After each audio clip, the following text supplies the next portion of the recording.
We're exploring the possibility space of ways to fuck up. It's incredible what a small number of words this is, and how many times we've screwed up. So, David, what is this podcast? Evolutionary Psychology, the podcast. And the tagline is actual evolutionary psychology by actual evolutionary psychologists. Yep, that's the thing you're listening to. Keep listening. Okay, that was great. All right.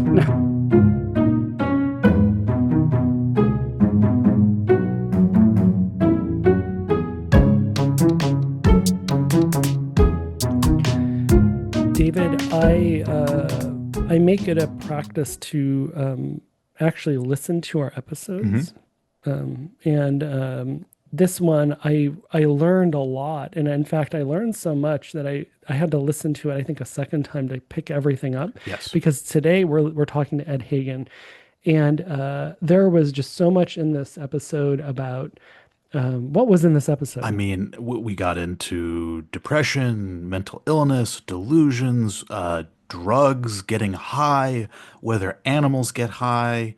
We got into leadership and intelligence. Ed Hagen is absolutely brilliant. Really fierce intellect, wide-ranging knowledge. I always have such a blast talking to Ed. You could kind of hear me fanboying out a bit in the interview. Did I sound like a fanboy? I don't know what that word means exactly, so because I'm just Okay. a Luddite, but I'm a linguistic Luddite. But you were wonderfully and appropriately appreciative of Ed and how wonderful Ed is. And my favorite part of this episode is also Ed's origin story. Yes. It's one of the funniest origin stories. I kind of don't want to spoil it, but just you will. I really think this is probably the funniest origin story we've had so far. I would second that. Yeah. And there is one other thing to say, which is a part of depression and delusions. There is some mention of suicide in this Yeah. episode, so just be aware that that's coming up. But it's actually a very fun episode, despite that we're talking about mental illness and depression some of the time. Yeah. Yes. All right then. So Enjoy. so Without further ado, without enjoy. further ado, enjoy Ed Hagen talking about drugs and delusions and drinking with Napoleon Chagnon and how he got interested in evolutionary psychology. All right, so we have Ed Hagen on today, and Ed, you are in the Department of Anthropology at Washington State University, Vancouver, and you were there after working with Peter Hammerstein, yeah, in Berlin, and before that was UCSB, is that right? That's right. And who were you a student of? I was John Tooby student. You were John Toohey's student, okay, but your committee was sort of a who's who of sort of anthropology. Yeah. So actually, the chair of my master's committee was Nap Shagnon. And then for my PhD, I switched to John, but also had Don Simons on there and Phil Walker on my committee Okay. as well. Yeah, we talked about Don Brown, Human Universals, and Don Simons a bit. We haven't really talked much about, and we just had Brenda Bowser on, who was alluding to Nap Shagnon. So these people have sort of been brought up, but we haven't really talked about who they are or what. And maybe we'll get into that today. Ed, when I think about sort of whenever we have somebody on, I sort of think about like what do I think about them or like what to say when you start. And I have an adjective for you, which is encyclopedic. Okay. So Ed is like, I know, for example, you at one point when you were at UCSB came up and you sort of, you tell me if I'm wrong, but like you basically like you collated and sort of what is that thing when museums collect things? Curated is the word I'm looking for. You curated all the criticisms of EvPsych Yeah, into a very long, lengthy document. Does that still exist? it does. It's on GitHub. So if you Okay, want to do, we can link Is to that that then in the is that show the notes. Evolutionary Psychology FAQ? Is that what you're thinking of? yes.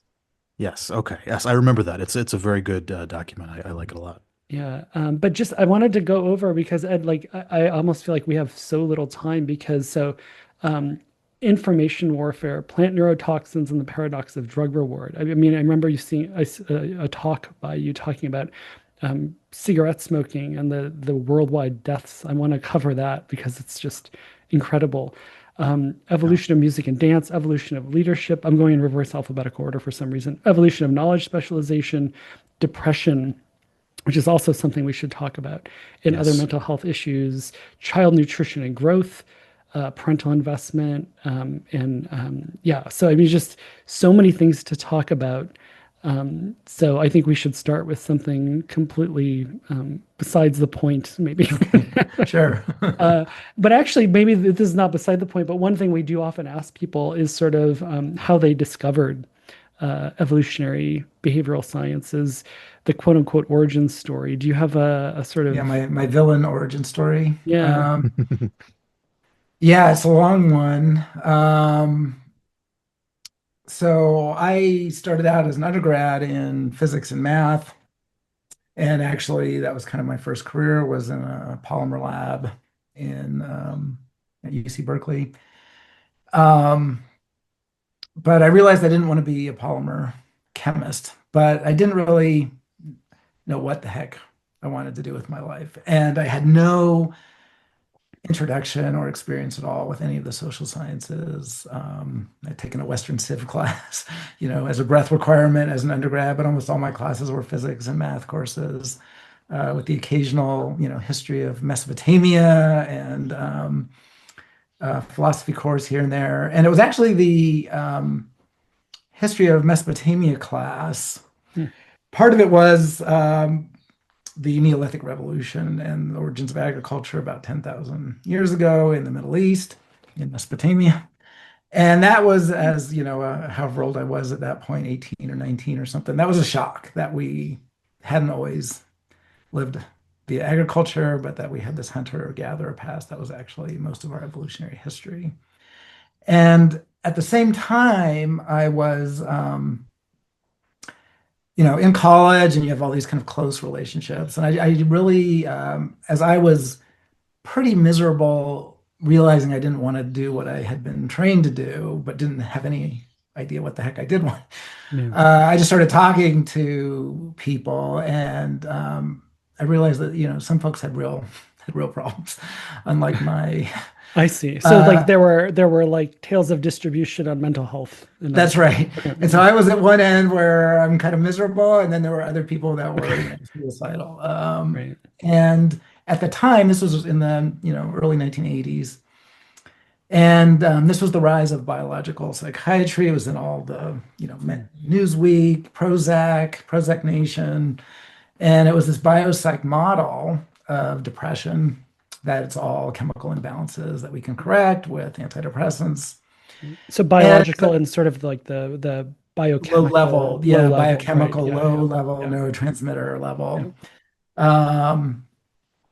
But in talking to all my friends, I saw very clearly that their levels of distress and depression were really linked to real life problems, huge conflicts with their family, sexual abuse, other kinds of serious life problems. And so I just didn't buy this chemical imbalance story. It'd be quite a coincidence if these chemical imbalances just happened to occur right when these huge conflicts were taking place. Right? Exactly. Yeah. So I didn't know how to think about it, but I knew I didn't want to be a polymer chemist either. And so I said, you know what, I'm going to kind of devote my life to figuring out what is actually going on here. And so I just started reading voraciously. I just go to the library, and any book that looked interesting, I would check it out and read it.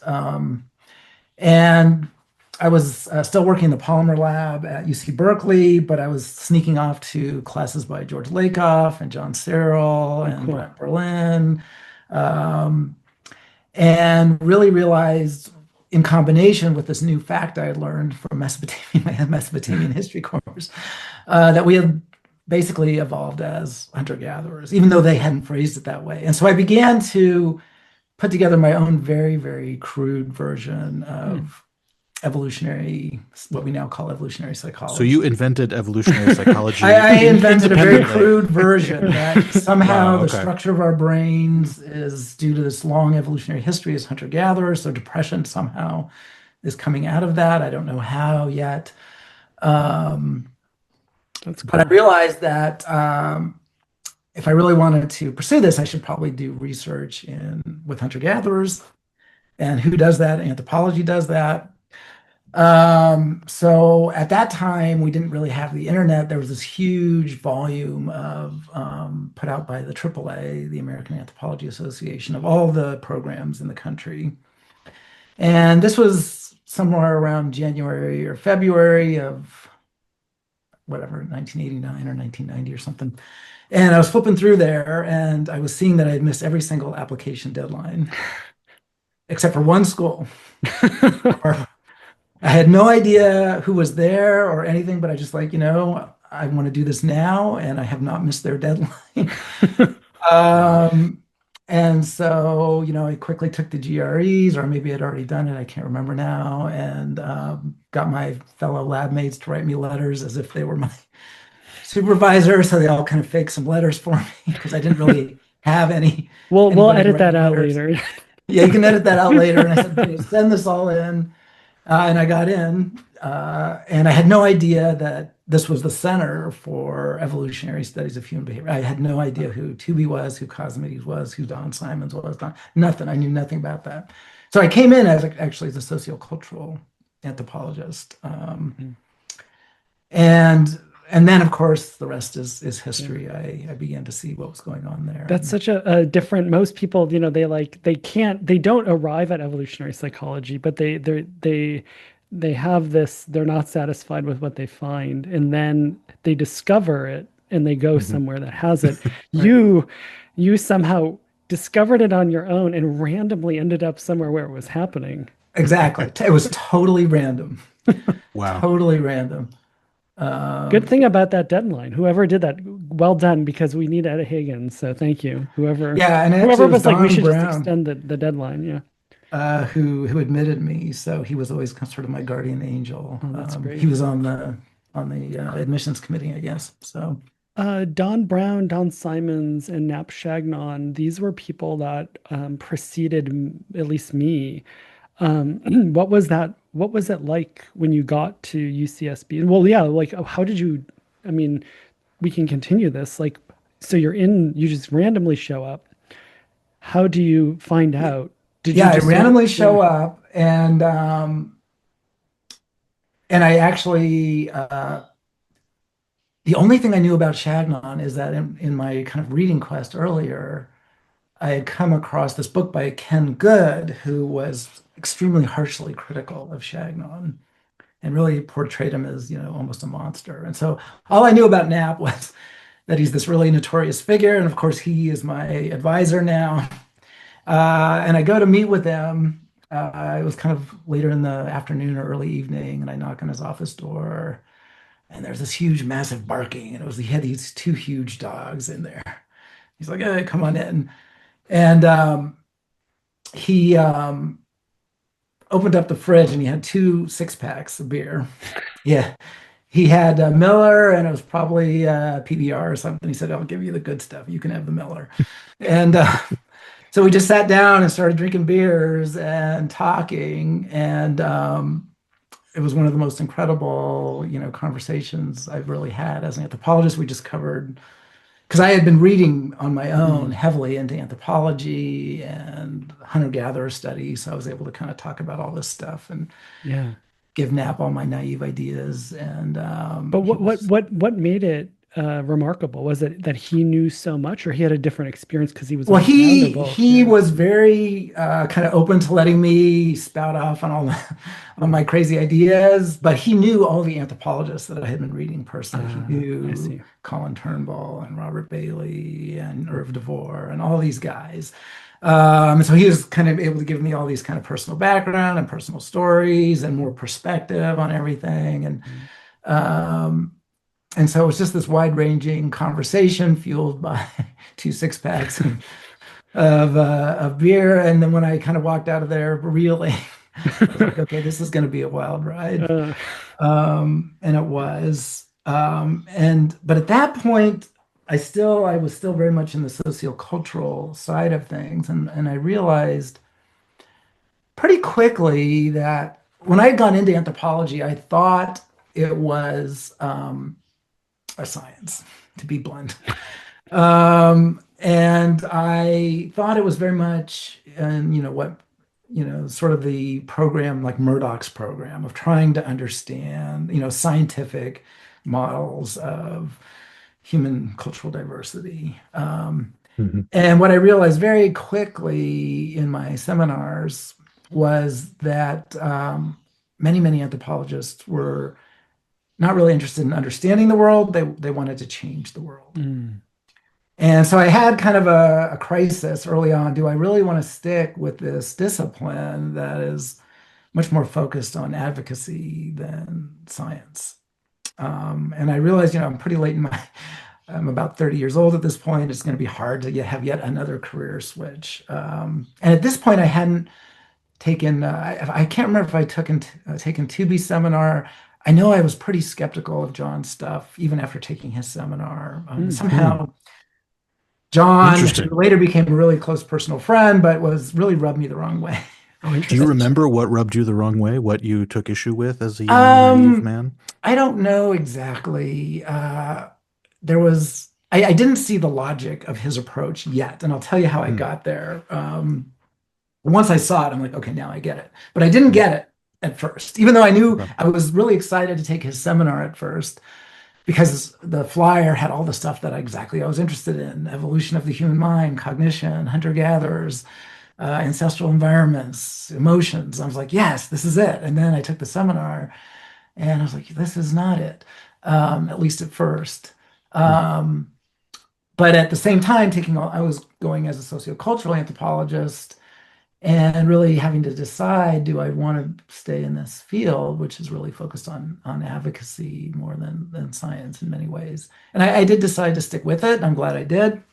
Um, but what really got me to understand to be in Cosme's perspective was I was having to study for my comprehensive exams in sociocultural anthropology. It's just Comprehensive is like second year, is that right? yeah, it was like second year. So it's for Yeah. your at Santa Barbara, maybe it's still this way, I'm not sure. But it was basically if you pass your comps, you get your MA, Right, your master's, and then you can go on master's. and sort of do your dissertation. So it's sort of like a hoop to catch people who may not be able to sort of continue on in the program and make sure that you've got sort of enough Right. conceptual knowledge before doing something like really in detail actual research. That's right. So it's a filter. And I was sure I was going to get filtered because it was just tons of postmodernist theory and Marxist theory.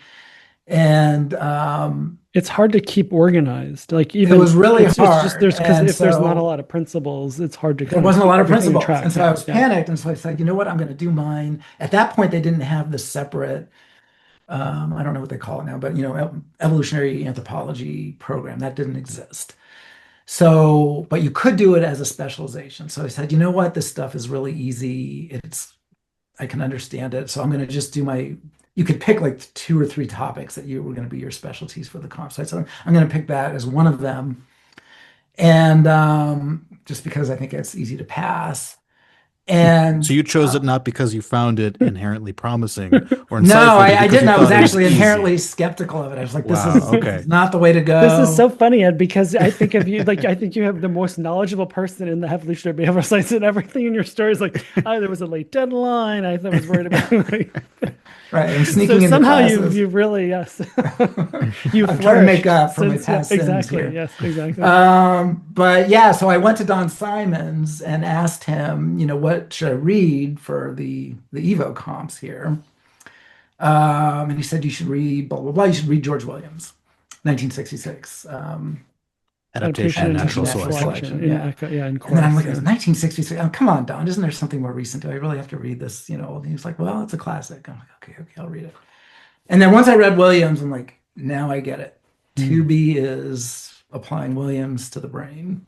And Ah, it I all see. clicked. And then it just clicked. And now my wife refers to me as 2B's bulldog. So Yeah. uh, that's kind of how I see myself too. Yeah. That's a good way of putting it. Yeah.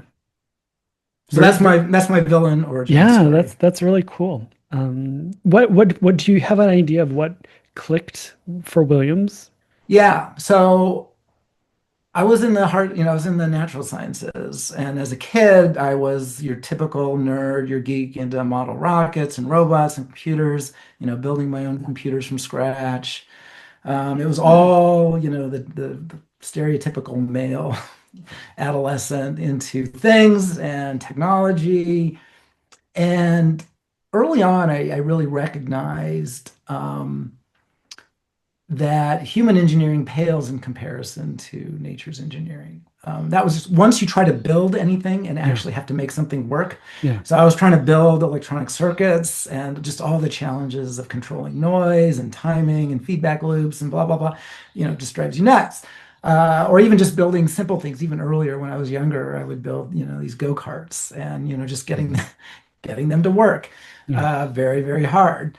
So, and then you look at a mosquito and you're like, we can't even come close Yeah.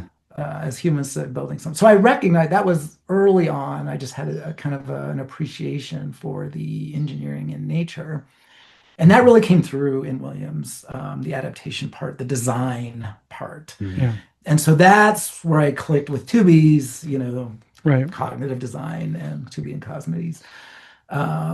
And so that's still, I would say, what drives my underlying intuition about all this stuff is just kind of the nature's engineering Yeah. genius. When I first met Um, John, after he and Lita and I had lunch, uh, he he and I had a moment after lunch, and we were sitting together, and he used that moment to be like, "What does your dad do?" And I was like, "Well, he sort of like does process, like he worked like basically he was a mechanical engineer," and he sort of smiled, and he's like, "What is your sister? Like do you have siblings?" And I was like, "Yeah, she's a chemical engineer," and he sort of smiled and he said, it's not everyone, but a lot of people in this have sort of an engineering thing in their background or in their family. So yeah. And my dad had a full machine shop, a full wood yeah, shop. mine too. Yeah, Uh, we rebuilt all our cars, from yeah, the ground up. And yeah, so it's just a thorough appreciation of that. yeah, yeah. All right Dave, then. Well, so your first topic of study was that mental health stuff, or was it something else? it was meant to be, yes. Okay. So my master's was actually on delusional disorder. Okay. Um, Yes, I remember that. By the way, I think that's one of the most underrated papers. Your paper on delusions. thank you. Could you give us a quick synopsis of what the main hypothesis there on delusions? Yeah, and this is kind of part of the villain origin story here Hmm. that some of my one of my best buddies' girlfriends was clearly, delusional. And it was just trying to understand her delusions, Hmm. just being, the amateur ethnographer at that point. And she had this horrific background of sexual abuse. And so trying to understand, and then her delusions were all paranoid delusions that her stepfather was trying to assassinate her. And her stepfather was the super, super famous lawyer, basically was on the board of Brown versus Board of Education case, was instrumental in the civil rights movement, but had this really dark Hmm. backstory. And his son was sexually abusing his stepdaughter, this girlfriend. Um, and so the basic idea is when you're really facing severe ostracism, humans, we cannot survive without a group. We are Hmm. obligatorily social. And yet there's lots of reasons why we might get ostracized from a group, transgressions, conflicts, and that's basically a death sentence. Hmm. And what are you going to do if people aren't going to cooperate with you? You're screwed. And so my idea was that you lie. And you tell the biggest, most effective lies you possibly can in order to convince people that they still need you around. Maybe you have special information, you have special powers, you have special connections to powerful people. And when you look at the themes of delusions, they match these powerful social themes of somebody's trying to assassinate you. So some powerful, an external enemy. And as David, you know from your work, what really motivates in-group versus out-group. In-group solidarity is going to be really heightened by out-group hostility. So if you're being threatened by some powerful external force that could potentially solidify your position in the in-group, you have information about this powerful external threat, or you have incredibly important information that everybody needs, or you have special powers that would be useful to others, or you have a sexual relationship with some powerful person, so people would be afraid to cross you. And these are all things that are kind of difficult to verify, but it might be enough to tip the balance in these really extreme cases of potentially lethal threats of ostracism. So that's the basic idea. And the idea is not, and the idea is not, just to clarify for people listening, because it's the range of people listening, and correct me if I'm wrong, but it's not that a person is sort of de nouveau rationalizing this all out. It's that there's an evolved design that contingently is sort of looking for, am I in this class of situation? It's this desperate situation. I don't have any other bargaining power. I'm about to be ostracized. And that sort of trips this thing. And then there's sort of the activation of these frames for whatever reason, or whichever narrative is picked.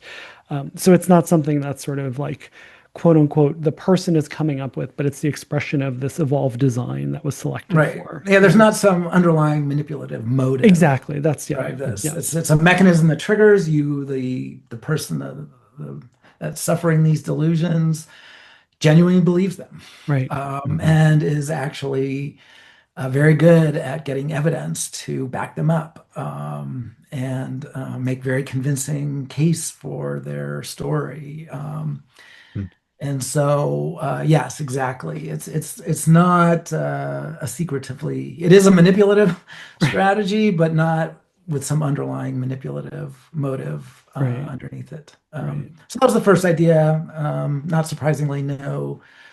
I'm curious. Do you still, having been in this field for a long time now, how has that hypothesis fared? Do you still subscribe to it? I still subscribe to it. Nobody else does, but I'll stick with it. Maybe that's my delusion, but I still think it's a good one. Yeah, no, I think it's definitely a compelling hypothesis.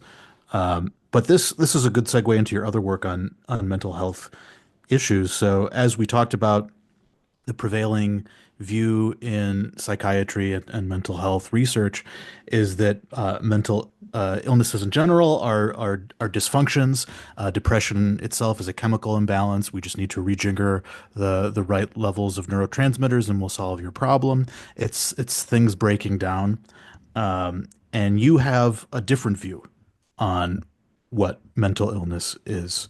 What is your view, and how does it differ from the conventional view?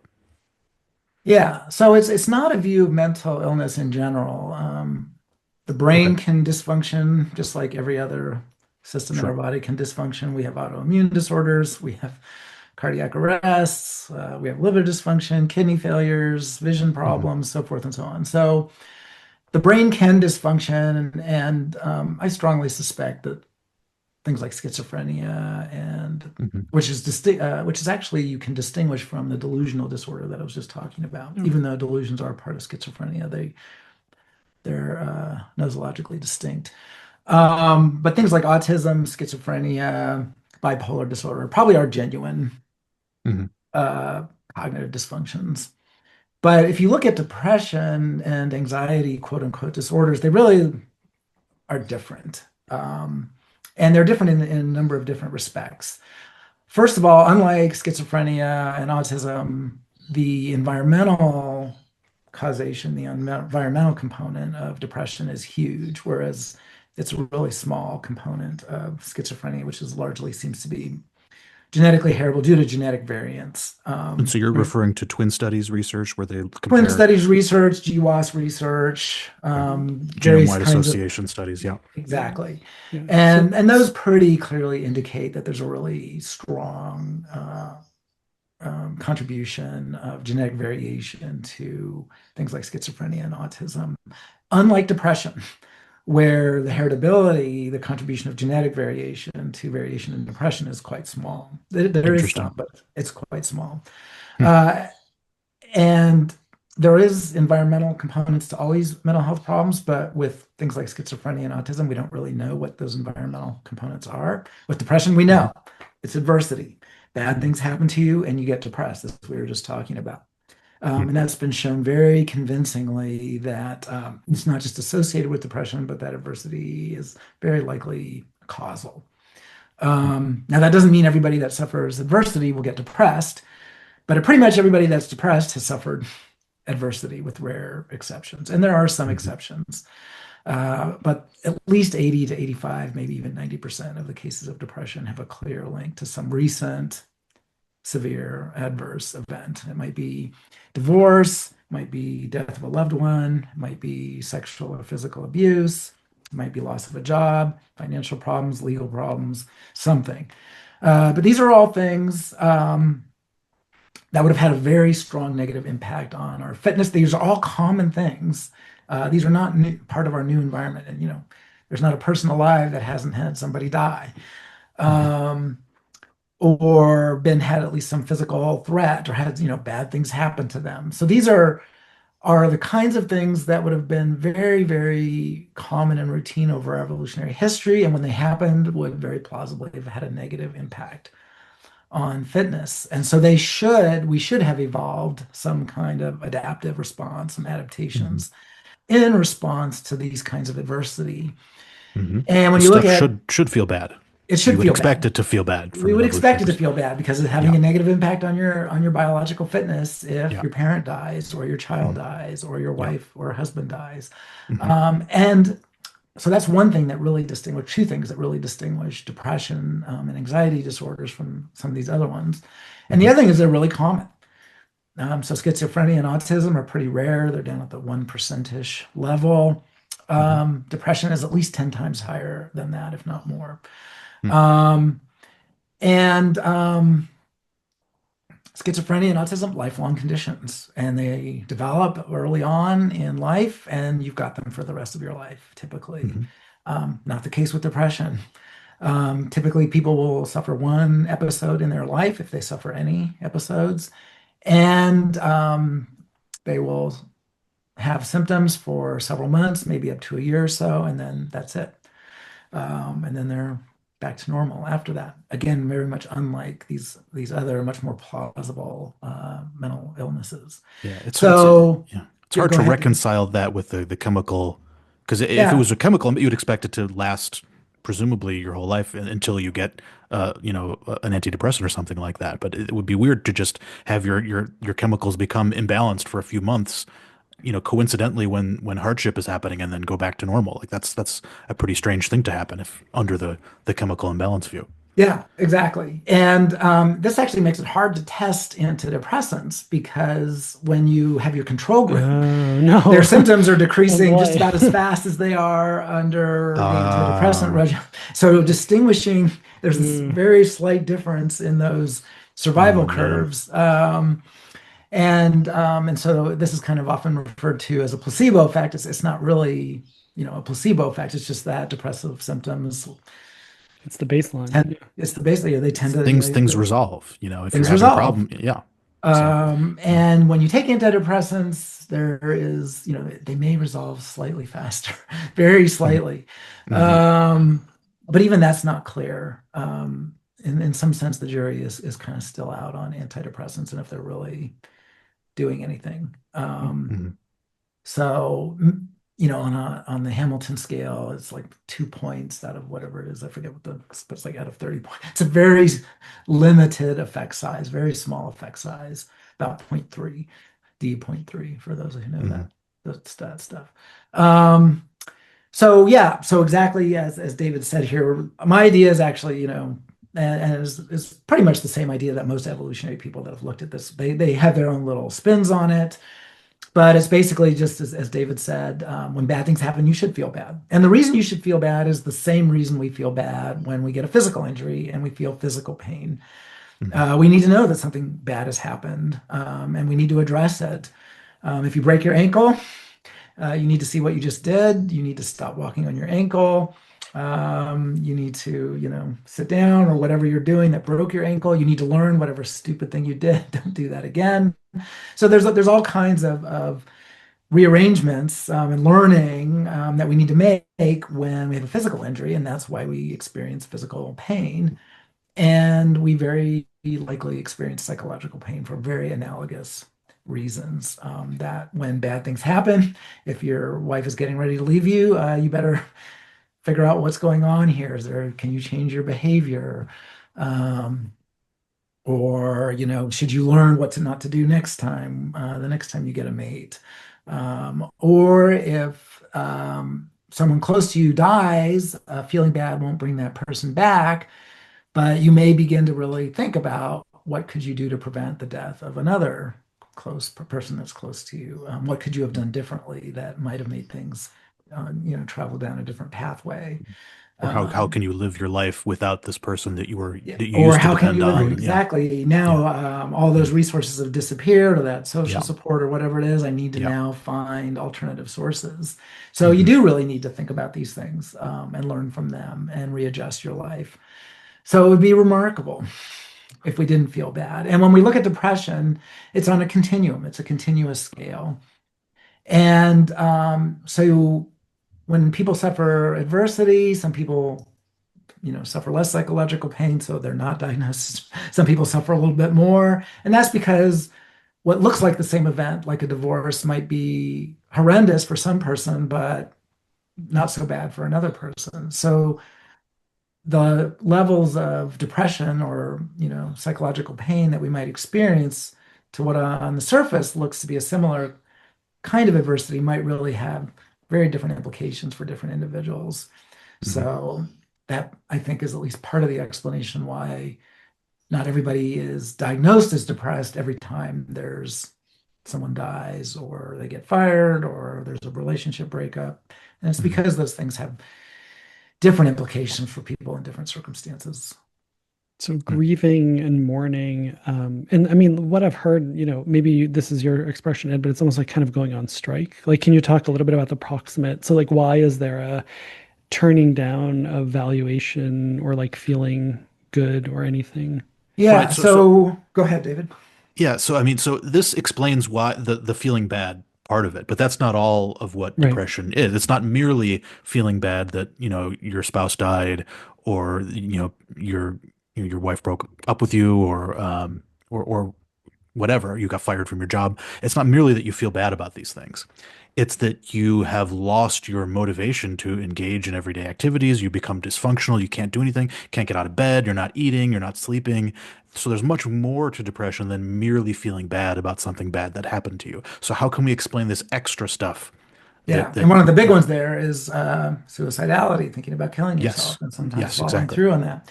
So Hmm. what the heck is going on? And that's where my contribution comes in, are these more severe symptoms.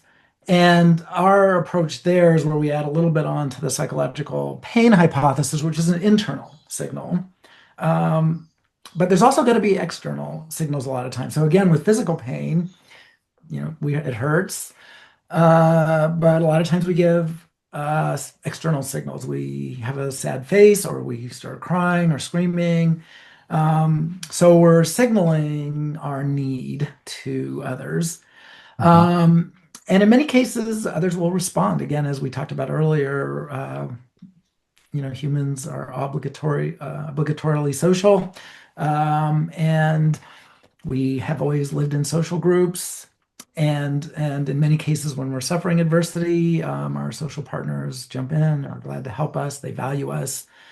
But that's not always the case. And this is kind of the theme that underlies a lot of my work on mental health, is that a lot of times when people are in need, they don't get the help they need. And that's because there's conflicts of interest. There's genuinely if your wife is leaving you, she's probably got good reasons for leaving you.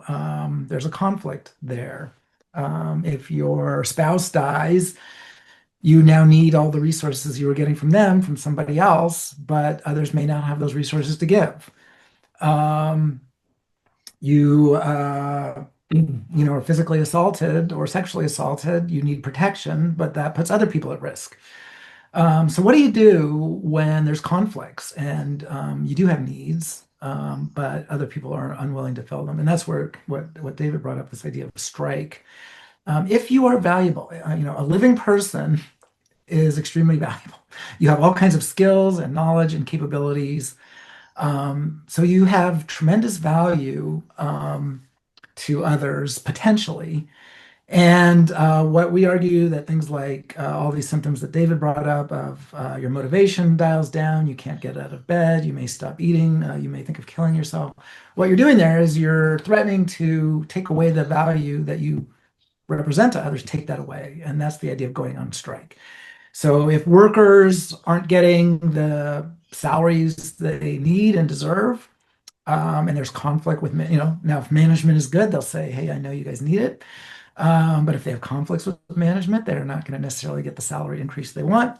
What do? They can withhold their labor. They can stop making the widgets, and the factory worker or the factory owners aren't going to get their profit. And so now there's an incentive to bargain or negotiate. And so that's what we're arguing here, is that there's this signaling process where if people aren't getting the investment they need from social partners in times of need, they can bargain with their own value to others. If you don't invest in me, I'm not going to take care of the kids. If I'm your child, I might end up killing myself, and that is going to be devastating to your fitness. If I'm your spouse, I'm not going to be bringing home the bacon or doing childcare and all the things that are valuable to you until you step up and we reach some agreement that we can both live with. So that's our kind of twist on the psychological pain story, is that it involves a signaling component, an external signaling component, especially when there's conflict with your social partners. Right. And it's And sort would of, you go ahead, David. go ahead. So would you view suicidality and self-harm, would you view that as an extreme end of the continuum of this bargaining tactic, that I'm threatening, the milder forms would be I'm going to withdraw my energy and investments in the relationship or in my everyday activities that would otherwise benefit you, but in the extreme end of the continuum, I'm going to actually hurt myself or threaten to kill myself, which would be the ultimate withdrawal of the value that I'm providing you. Yeah, exactly. And um, you think about it, killing yourself is about the worst thing you can do to your own fitness. It really seems like the antithesis of a fitness enhancing strategy. So what Mhm. we're proposing is that, exactly as David said, We're going with Dave and David, just to clarify. I'm yeah, Dave. and which is which, you need to I'm put that on Dave. your, I'm Dave. Yeah, no, you're we should Dave put and it you're on our Dave. So I'm you'll say Dave. Dave I'm one and so sorry. Dave. I'm David. Think of me as the one with the id. I'm the less Okay, mature one. okay. Um, so Sorry, we just uh, completely. yeah, no, that I was going to ask that at the Yeah, no, outset. no, no, no. What am I getting? And you're both Uh, Dave P's too. So what yeah, we should have what am David I Putz going to? on. Yeah. I know, Yeah, right? exactly. Um, so what we're proposing is, because folks, healthy individuals are extremely valuable to others potentially, um, but that they may not be getting what they need from others, that they may either threaten to or actually engage in an act that with some low but non-zero probability could end up killing them. Um, and for those listeners who are familiar with this, it's kind of a form of costly signaling. It's a credible signal that if you were being deceptive and just wanted more investment, even though you didn't really need it, you couldn't afford the cost of an actual suicide attempt, where you're maybe taking a 1% chance of killing yourself or maybe a 10% chance. Um, the idea here is to survive the suicide attempt. And the data show that the vast majority of people who attempt suicide, in fact, survive it. And the ratio of attempts to completions in young adult women is 100 to 1 or so. Wow. Might even be higher than that. And so what we're arguing here is that folks say, okay, I'm not getting what I need. I'm going to do something, and that everybody will recognize could have killed me, but probably won't. But if you don't then step up, I might do it again. And at some point, you are going to lose me. And so this is a costly but credible signal that you genuinely do need more investment, that you're not faking it. And you're gambling that you will survive the attempt and get that will be enough to convince your social partners that you actually uh, do deserve the investment and need it. Um, and so the evidence in favor of that is that when we look in the ethnographic record, suicidality is pretty common across cultures, including small scale hunter-gatherer cultures. So it's not it's not a disease of modern civilization. That's right. And as far as we can tell, we see it Hmm. in culture after culture. And it is ubiquitously associated with severe conflicts with social partners. And folks that do survive the suicide, it's often a public sort of act. And then folks that survive often do get what they did. The person that was abusing them stops abusing them. The partner who left them comes back. Um, Whatever it might be, the issue gets resolved in their favor in many cases. So Not recommending doing it, but not understanding the recommending principle. doing it, Yes, not exactly. recommending doing it, just for the record. Yeah. No, I Uh, have a question. Is there any, have you thought about like, would a would an intervention sort of be teaching people this theory? yeah, I should say this at the outset, I love my own theories, but I don't recommend that anybody put them into practice because Right. they are far from being proven. We're really talking kind of theoretically, it's in the early stages of these things. I think many of us social scientists far too quickly jump to wanting to implement Sure. our latest pet Sure. theories, Yeah. Yeah. and then we've all seen many Yeah. bad examples of that. Yeah. So we're definitely just talking theoretically here, and hypothetically, but what would be and to dig a little bit further in the weeds here, the problem is what is private information that the outsiders don't necessarily know how severe your need actually is. Right.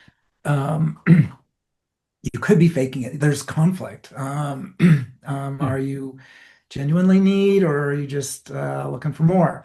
Um, and so, how do we, when there is this conflict, are there ways to more credibly to Right. reveal that private information without Yeah. going down the road of a Yeah. suicide attempt? Yeah. And that might not be easy. I think one of the big mistakes in psychiatry and therapy is that, talking to a therapist is going to fix everything, but that therapist is not embedded in your community. They don't have any authority. If your wife leaves you, the therapist has no influence over her. Uh, and and so, how do we deal with situations where, there's not any easy way to intervene in that person's complex, conflictual Right. social network? Right. Doesn't mean it's impossible. It's not, but I am a little bit skeptical about how easy it's going to be to fix, to actually Hmm. improve things. Yeah, it's kind of the chemical Right. imbalance thing where it's sort of like what you're saying is that it's a control and support issue. And what we don't want to do is just recapitulate the thing of you just sort of gloss that over. If somebody is in a situation where they're being harmed or they need more support or they need more control in their life and they don't have it, the easy solution is to just turn off the alarm in the person's head that that's a problem, right? But that's a bad solution.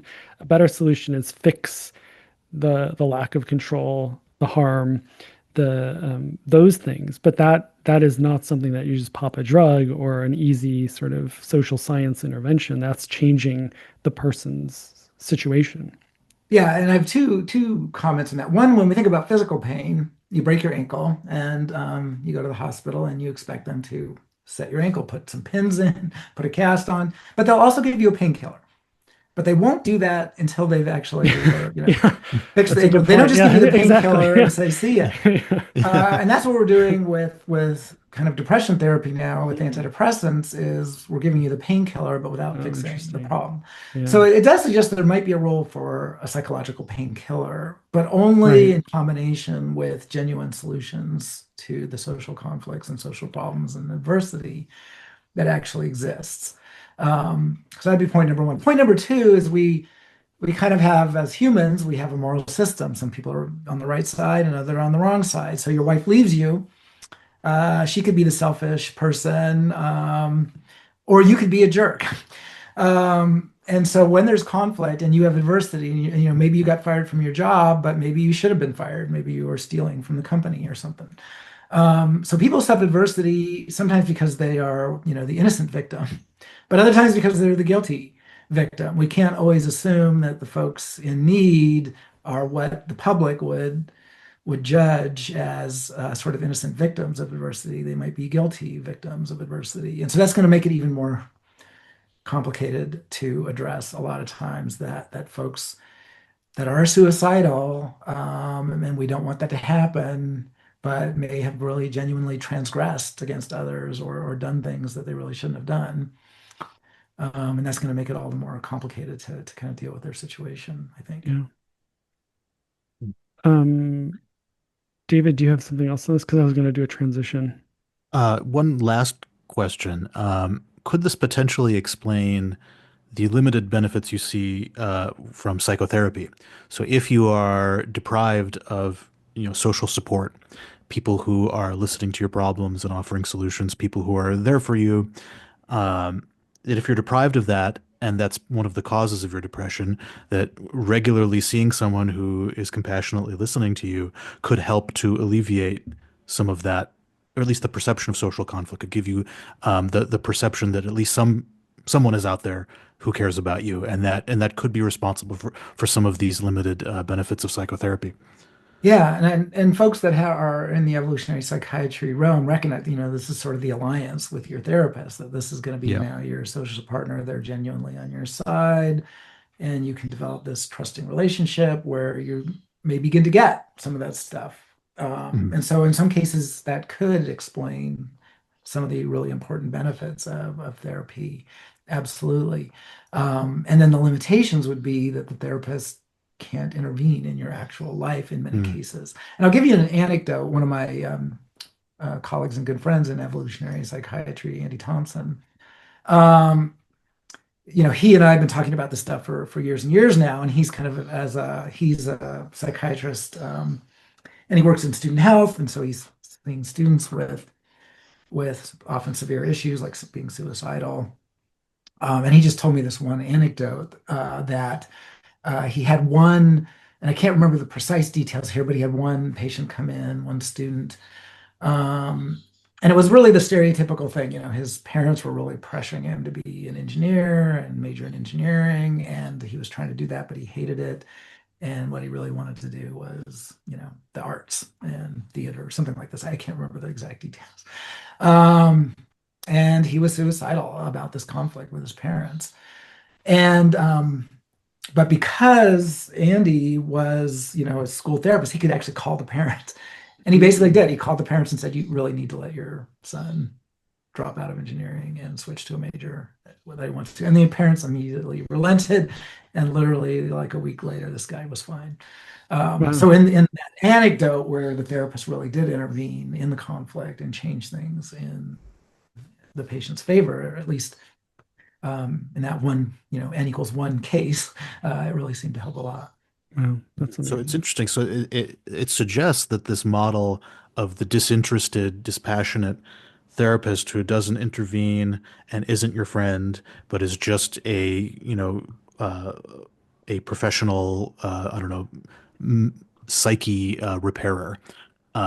That this picture is actually could be counterproductive in terms of helping solve people's problems. That really what the people who come to see a therapist, what they need is additional social support that they're currently not getting. And insofar as that social support is provided, their problems may well be improved. Um, is there something to that? Maybe I don't want to, you know, there's the theories, and then there's the real Yeah, world. sure. And the real world is obviously way more complicated. But I do think there is something to that. And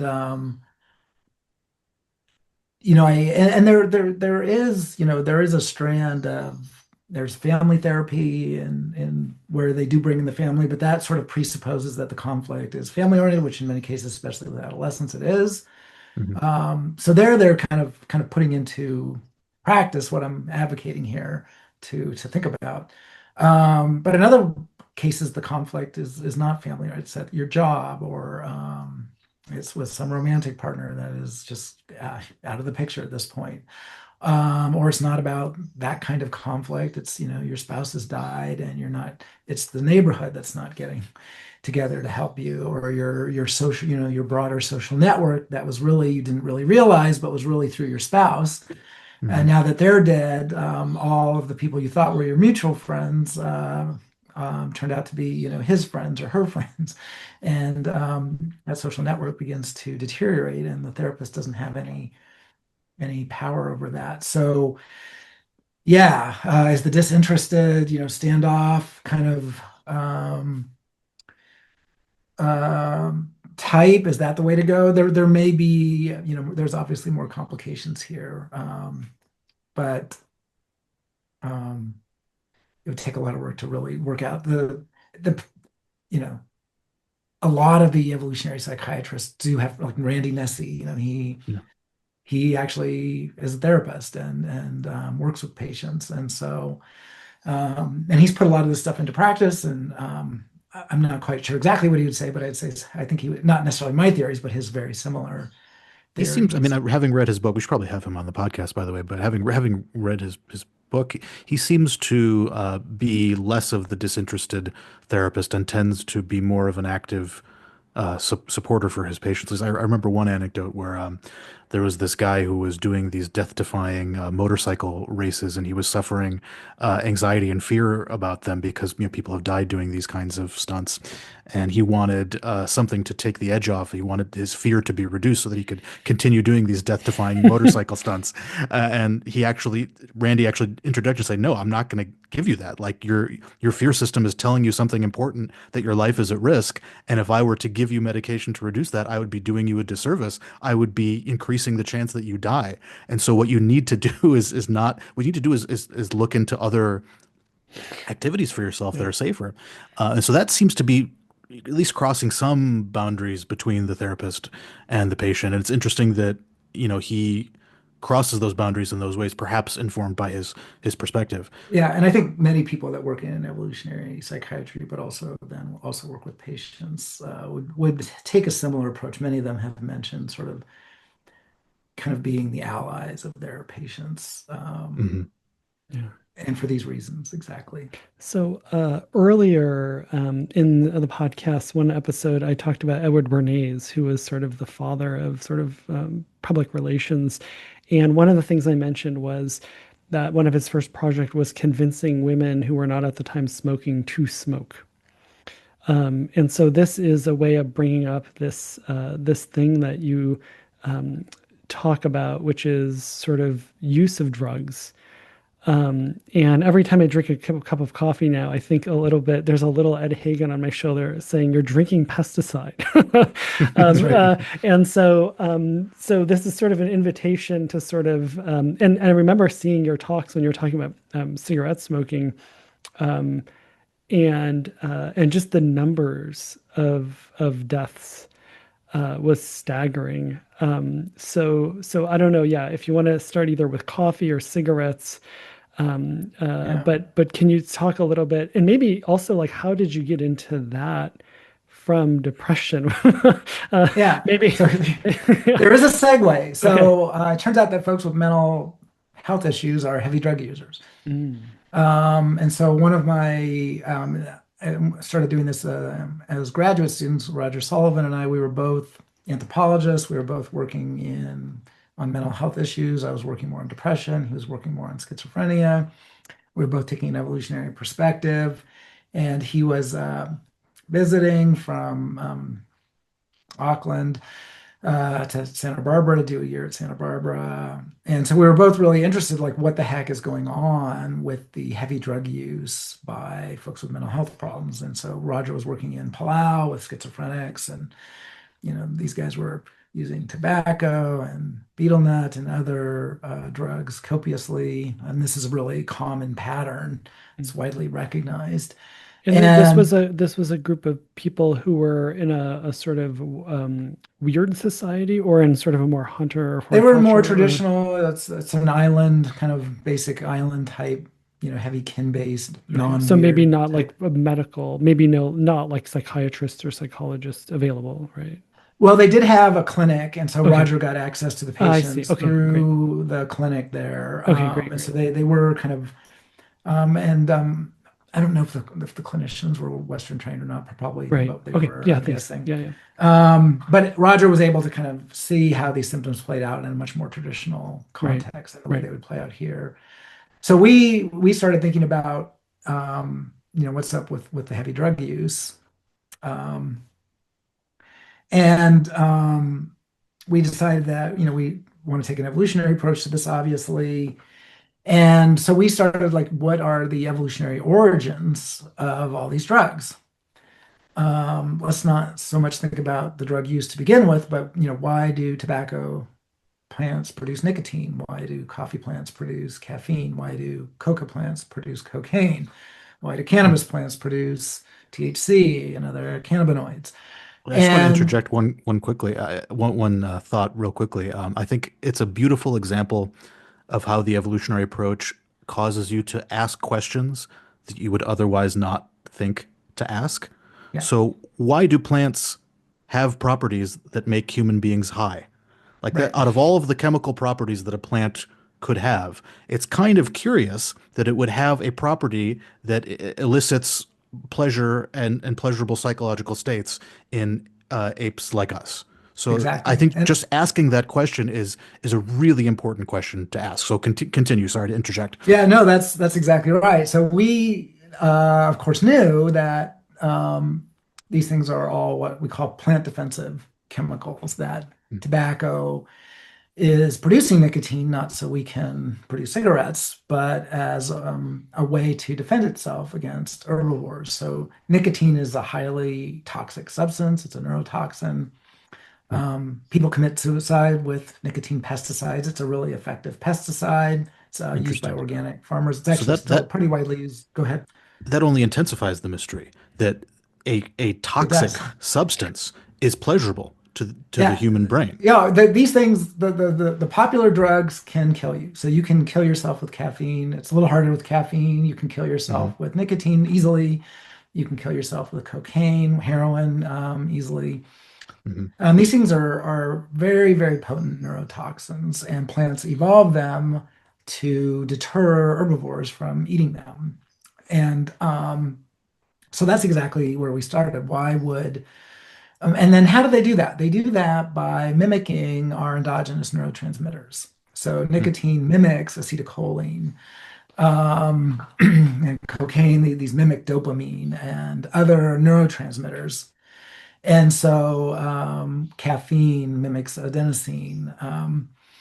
And that's and these neurotransmitter systems are not unique to humans. They're widespread among animals, including insect herbivores. They're ancient systems. And so plants have evolved compounds that mimic these systems to basically gum up the works, to interfere with cellular signaling, neural signaling. That's how venoms work as well. Same basic principle. And that means the plant really only has to produce a small quantity of this extremely deadly toxic substance, and infuse it into its leaves in order to deter herbivores. So the idea So with an herbivore is sort of like if I'm an herbivore, I have an evolved system that sort of detects something in my works is gummed up. Don't eat this again. yeah, and in us humans and mammals and many vertebrates, it's taste receptors. So we have these bitter taste receptors on our tongues and in our oral cavities. Actually, we express them in many tissues, it turns out. Hmm. And these respond quite quickly to toxic substances. Um, and so all of these drugs of abuse taste bitter. In fact, our body recognizes them as toxic very quickly. Anybody who remembers their first cigarette probably remembers feeling pretty queasy afterwards. So Roger and I, to kind of get back, we were trying to think, what benefits might there be to you know, taking substances that mimic neurotransmitters, that are highly toxic. And as we were thinking about our folks with these mental health issues like schizophrenia and stuff, of course, a lot of the reigning theories of those disorders are neurotransmitter signaling deficits. So our kind of early idea, which we haven't really followed up on too much, but was and I still think there might be something to this, could these compounds kind of act as neurotransmitter substitutes in small quantities? If in fact schizophrenia has something to do with some disruption of, let's say, dopamine signaling, could taking a dopamine analog, partially compensate for those deficits? And so that's kind of where we started out. But the more we began to think about it, the more we realized, hey, these things evolved to kill plant parasites, basically. And if they kill plant parasites, they might kill our parasites as well. And so the more we looked into that hypothesis, the stronger it got. And we really began to focus on intestinal worms because these are kind of macroscopic animals with nervous Yeah. systems similar to I'm just ours. laughing like people who are eating. So just like warning, the warning for this portion of the. Yeah, warning for this portion of the Yeah, talk. exactly.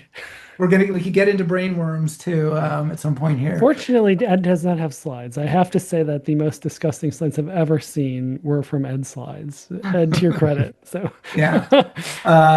And so worms have nervous systems pretty similar to ours. And one of the first clues was that a lot of anti-worm medicines that are used commercially are in fact, chemically very similar to recreational drugs. Levamisole is very similar to nicotine. It interacts with the same acetylcholine receptors.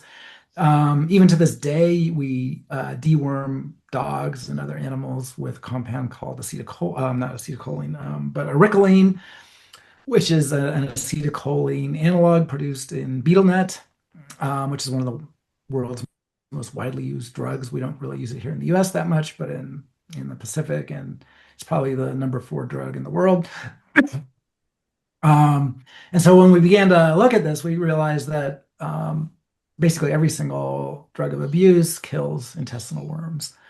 And so could our taste for these neurotoxic substances be a form of self-medication, that we are attracted to them because they are, even today, what are some of the most valuable? We're talking about antidepressants. It's a multi-billion-dollar business. Drugs and medicines are still, even today, some of the most valuable substances that we have, and some of the most valuable products.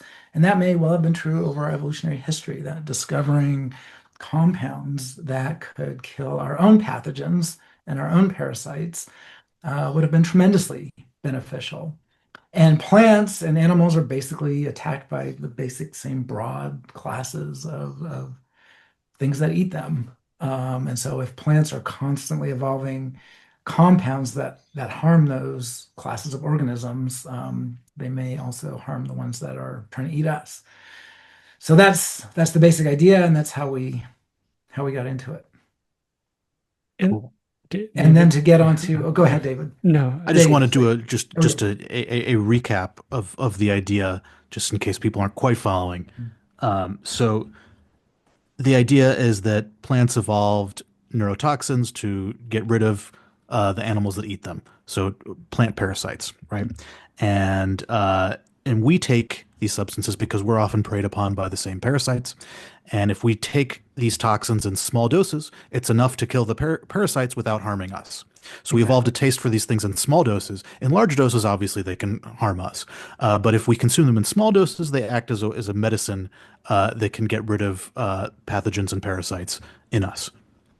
That's exactly right. That we basically have this, haven't recognized that we have a psychology to self-medicate with toxic plant compounds. And the And think reason about we have, spices. We love spices, and they are also toxic plant Hmm, compounds. And there's a very interesting. strong case to make that we put them in our food to kill foodborne pathogens. And so is the idea that the pleasurable response that we get from consuming these drugs itself evolved, that we evolved so that originally maybe we didn't find it rewarding to consume these substances and maybe, there was no response, but over evolutionary history, perhaps those who found consuming these substances to be more rewarding had a reproductive advantage because of the self-medication benefits, and then so we evolved to find these drugs rewarding. Yeah, basically, yes. I would be a little careful here because the reward model is very tied up with dopamine signaling model that is Hmm. still heavily debated and heavily investigated. So and that it is often conflated. The research on drug abuse is very much linked with research on reward-based learning mechanisms. And so even though Hmm. those really are should be distinct, they're for historical reasons and other reasons really conflated and intertwined in kind of complex ways.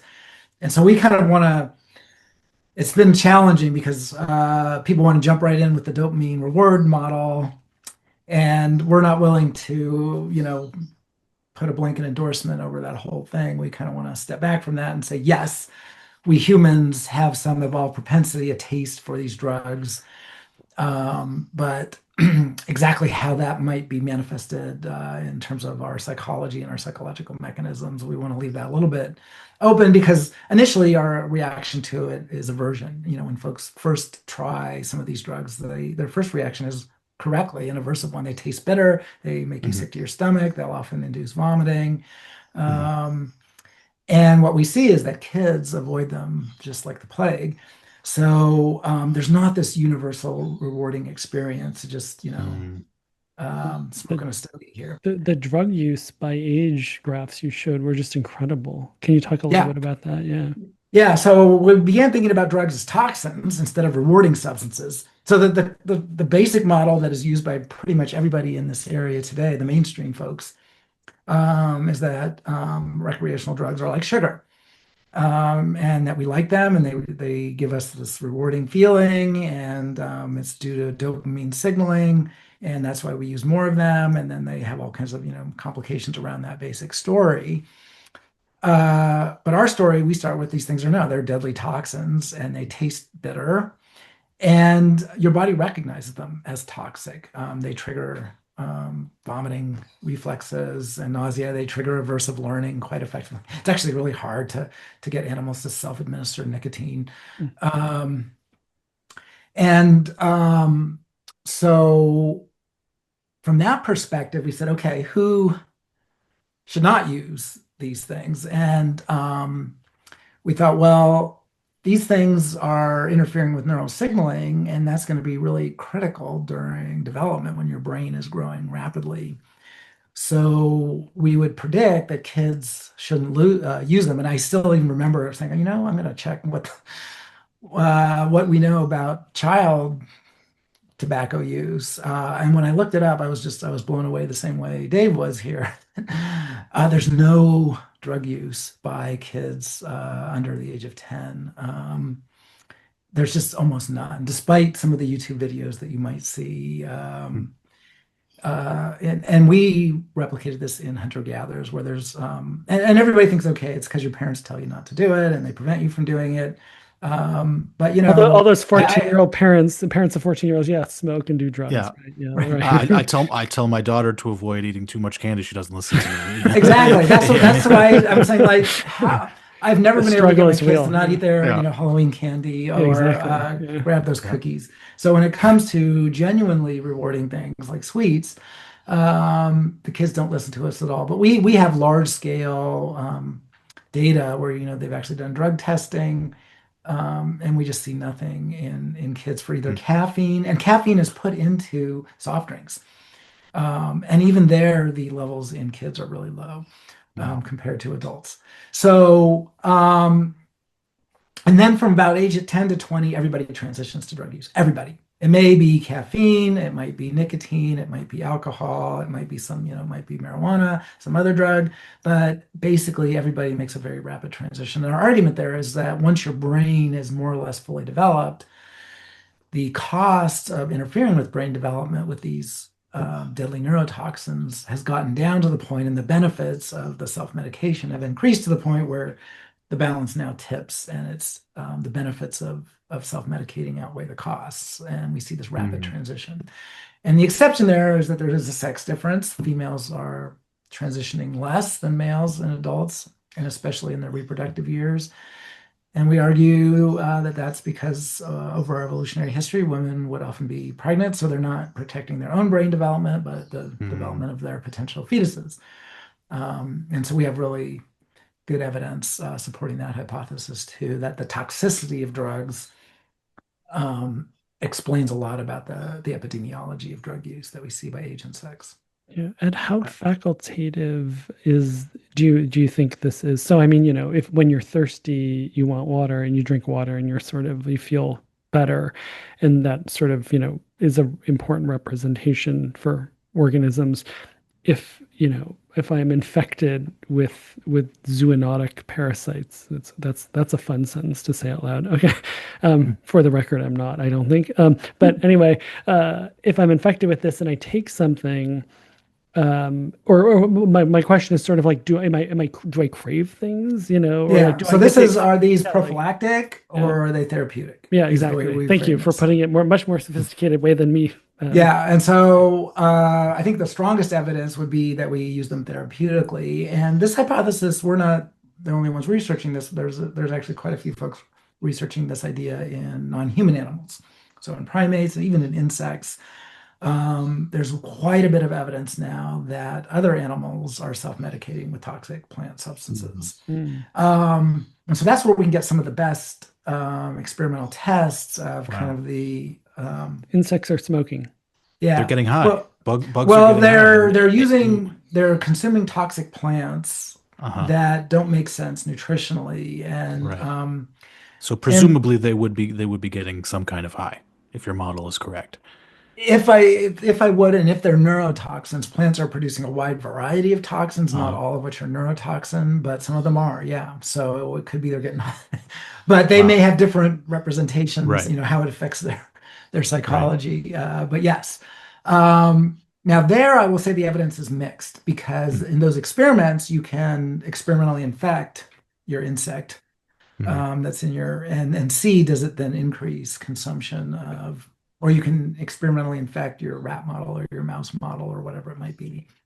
And there the results have been really mixed. A lot of I think what the data show most clearly is that animals are more inclined to eat toxic foods laced with these toxins than they should be, given that they are toxic. So that would support either that we're wrong and our whole idea is wrong, or that it's more of a prophylactic um, type adaptation than a therapeutic one. But there are some studies that show increased intake of toxic substances after infection, experimental treatments with infections. Now in humans, it's tougher.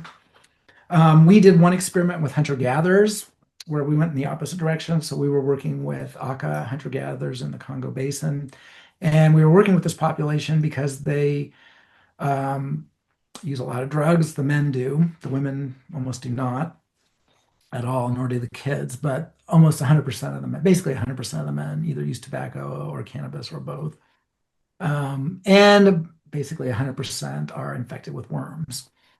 And so what we thought is, well, the ideal experiment would be to infect somebody with worms and see if they start smoking more, but that might not be ethically permitted. So we'll do the reverse. We'll take a bunch of people who are already infected with worms that are already smoking and treat them for worms.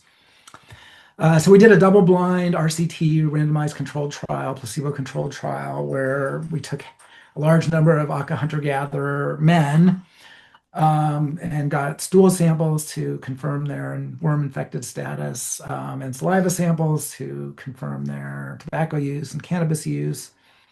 And then we randomized them double blind into two groups, one getting a placebo and one getting albendazole, which is a powerful anti-worm medication. Um, and then we waited 2 weeks. And then we got everybody back and tested them for worms again and tested them for salivary cotinine, which is a nicotine metabolite again. And indeed, the albendazole worked, not too surprisingly. All those Wow. guys were cleared of worms, the other guys Okay. weren't. But the Yeah. key result is that in the treatment group, nicotine levels went down compared Mm. to the control group. And they went down in proportion to how badly infected they were with Wow. worms to begin with. So the more heavily infected guys reduced their tobacco use more, and we got the same result for cannabis use. Wow. So that result needs to be replicated. We have not replicated it, so put a little asterisk on all these things. But that was definitely an encouraging result. And then the follow-up, we followed up with all these guys a year later, because you get reinfected with worms pretty quickly. Mhm. And so, and what we found a year later is that the guys who had started smoking more were less likely to be reinfected than the guys who were smoking Mm, less. So it looked Wow. like that would be more the prophylactic effect that it right. kind Mhm. of prevents you from infections. This is such a cool result, and such a great example of, an evolutionary perspective providing you with a really bold, testable prediction that nobody would have thought to make. Nobody would have thought to make, yeah, if we cure your intestinal parasites, then you're going to smoke less, right? Right. Like no one would make For at that. least 2 weeks. Yeah, for at least 2 weeks. Yeah, like that's an incredibly bold, testable prediction. It has been confirmed. We still want it to be replicated, obviously, but it's a really beautiful example of the utility of the evolutionary approach. And I also love how it beautifully explains really strong patterns in the empirical data, like as we mentioned, that kids don't do drugs. They don't have an interest in doing drugs, despite them having an interest in say sweets, and our parents have a hard time keeping them away from the sweets. I don't have a hard time keeping my daughter away from my coffee. She has no interest in it at all, or any Right. and we see similar drops. When women are pregnant, they don't consume these substances. So we see a close match between what you would expect from the self-medication hypothesis, that use is calibrated to the cost-benefit ratio of self-medication.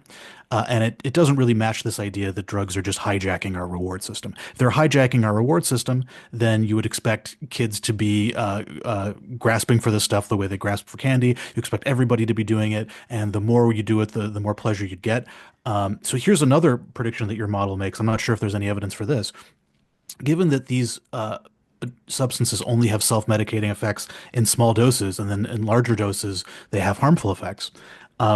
You would expect the pleasurable response to only occur at small doses and start to become aversive at large doses. Uh, is there evidence for that? I mean, intuitively, that makes sense. Strong Okay. evidence for that. So, Okay. um, if the hijack model was correct, that these things are hijacking our reward, basically everybody should be overdosing.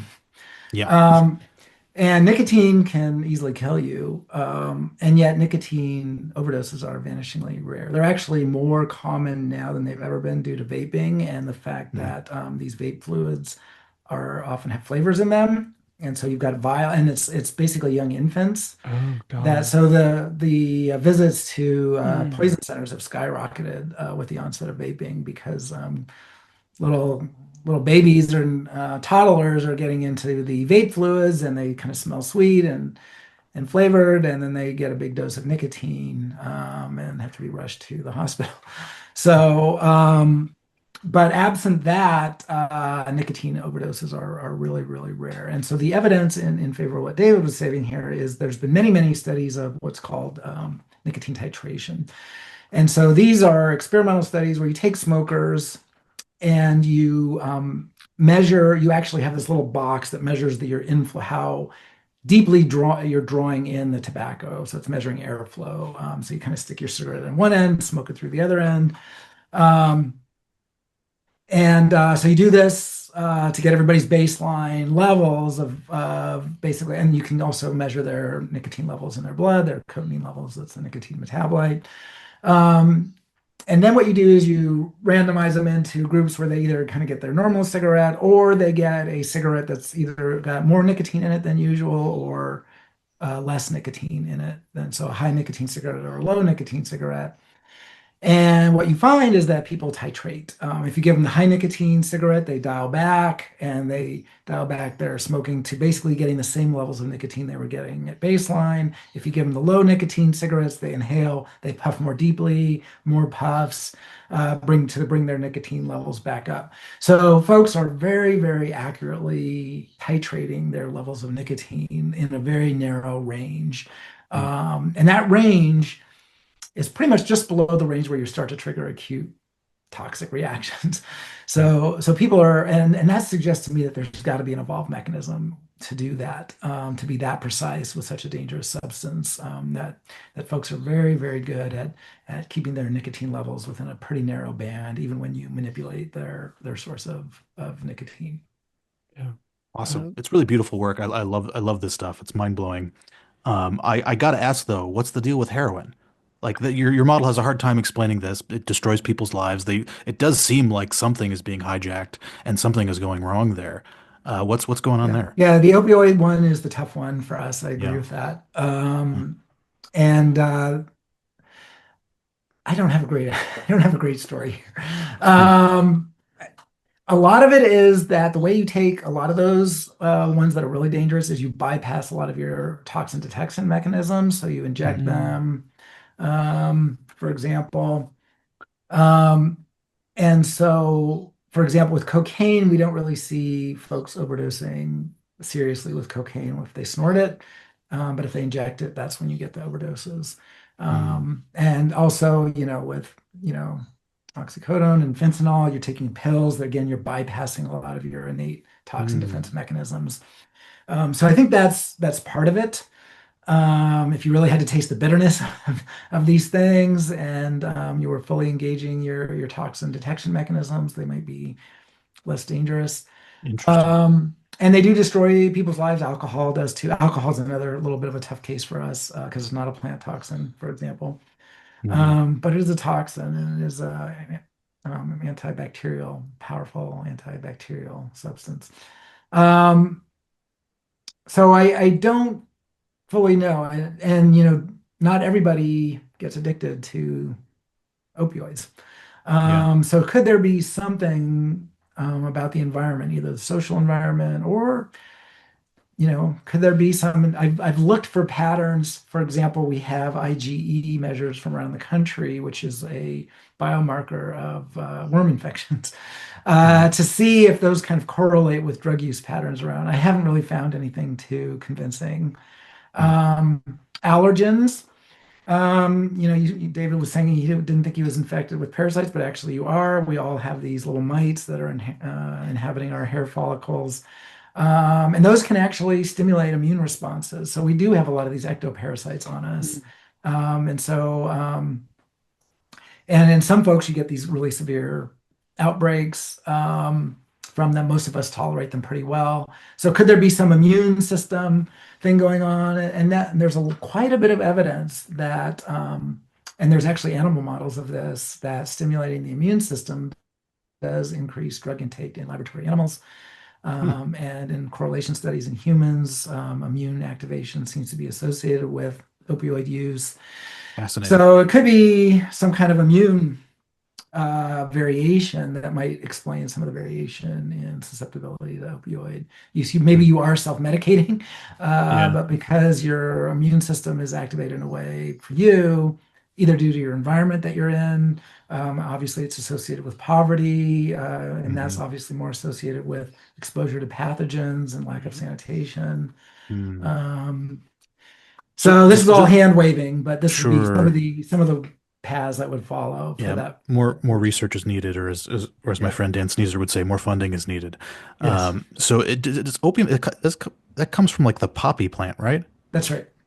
So presumably, if people were making tea from the poppy plant, they would be less. If your model's correct, you might expect them to be less likely to get addicted. If they're ingesting this substance through normally ecologically valid ways, their nervous system has evolved to titrate, that presumably you would expect these kinds of addictions to be less prevalent. Yeah, well, less severe. So addiction is a tricky concept, and I really don't like it because it Hmm. has this thing that you're using a substance that you know is harmful to you that you want to stop, but you can't stop it. So it involves all this kind of weird Yeah. intrapsychic conflict where you somehow know the harms, whatever that means, and Hmm. you want to stop, whatever that means, but you can't stop, whatever that means. So that it's a really fuzzy and I think unhelpful concept. Are we addicted to food? Are we addicted to oxygen? Are we addicted to water? I'm addicted to Um, oxygen. Yeah. yeah, I can't stop we're breathing even though I want to all the time. right. I just can't Yeah. help it. So, and if I don't want to stop using heroin, then I'm not addicted to it. You have to Right. Right. want to Yeah. to stop using it. Interesting. Yeah. Um, and when we think about coffee addiction, nobody really worries about it, and we don't even really call it that except as a joke. But Yeah. really, what? So kind of habitual use is one thing, and then use to the point that it destroys your life is another thing. Mhm. And I think habitual use, I think, is perfectly consistent with our model. We habitually use stuff that's beneficial to us. And so if it's a prophylactic, we need to habitually use it. We need to use it all the time. Are we habitually addicted to pepper and spices? No, we want them. We like them. Yeah. So So it's I'm talking. more of the life-destroying aspects of Yes. opioids that that's the more challenging part. Why would you be using them to that level? And maybe, as you say, if they weren't bypassing a lot of our toxin defense mechanisms, and that's kind of ideas that Randy Nesse has floated and then other people have floated too. But That's fascinating. So presumably, if you're, I mean, again, we don't know if you're right, but if you are right, it could have very important health implications. It could suggest that the best way to prescribe people opiates and painkillers is not by giving them pills that they could potentially destroy their lives with, but by giving them teas or whatever kinds of, ancestrally, ecologically valid ways of consuming these substances that would prevent them from destroying their lives with these substances. yeah, or a mimic that did that. Because a lot of Mhm. the challenge with drug design is that your body, we are so well defended against plant toxins that it's often hard to get the drug to the target tissue. In fact, that's why it's Mm. almost impossible to treat Mm. brain infections and brain cancer because we can't get drugs across the blood-brain Um, barrier. right. And so a huge amount of engineering in pharmacology is exactly how do we bypass toxin Mm. defense mechanisms. We need them to not trigger. We don't want you to vomit. Mm. We don't want your body to metabolize this. We need it to get to the target tissue. Often we disguise it as one thing, and then we count on your metabolic enzymes to convert it into the active drug Mm. later. Yeah. And that's actually what's happening with morphine and heroin. And so if we were to begin to think about designing these things, we would want, we have there's these trade-offs of getting the drug to the target tissue to do its job, but then also not, either triggering or not triggering toxin defense mechanisms to get the ideal outcome. So it would be a tricky problem, but I could imagine putting in other bitter substances maybe. Hmm. Um, Huh. and I don't know with the case with opioids and all these different opioids specifically. Washing down your opiate pill with some horseradish or something like that. Something, yeah, with some wasabi or something. Yeah. For me, that would be, I find wasabi kind of addicting myself, but Yeah, I like it too. um, Yeah. yeah. Can you talk a little bit about the cigarette thing and the Yeah, so impact? tobacco is, this it is very deadly, but it's deadly in the long term. It's not the nicotine that kills you with smoking, it's all the other stuff Huh. that gives you cancer much later in life or heart disease. And so, in high income countries like ours that have a history of high prevalence of tobacco use, about 1 in 5 deaths are due to tobacco. Worldwide, it's about 1 in 10. And so it's this enormously costly drug that whose costs occur late in life. Um, but it's exactly one of these drugs that we've been talking about. It's a plant neurotoxin. It's very deadly. We're very good at titrating it. Um, and there's been a huge debate in public health about vaping because vaping delivers the nicotine without all of those other harmful, or without most of the other harmful substances, or at least stuff that's a lot less harmful than the highly reactive compounds when you burn tobacco leaves. Um, and so, on the one hand, you might say this is perfect. As a smoking cessation device, it is very good that folks find it a lot easier to stop smoking by transitioning to vaping. And that's often more effective, is my understanding of the literature, than things like nicotine patches and nicotine gum. Um, and that's an interesting question why that is. And so, but the worry that public health folks have is that it's kind of a gateway drug to actually smoking. And so there's been this huge debate over the last 10 years with the rise of vaping. Should we encourage it because it's way safer than smoking? Or should we continue to discourage it because it's really going to just be a gateway drug to regular actual smoking?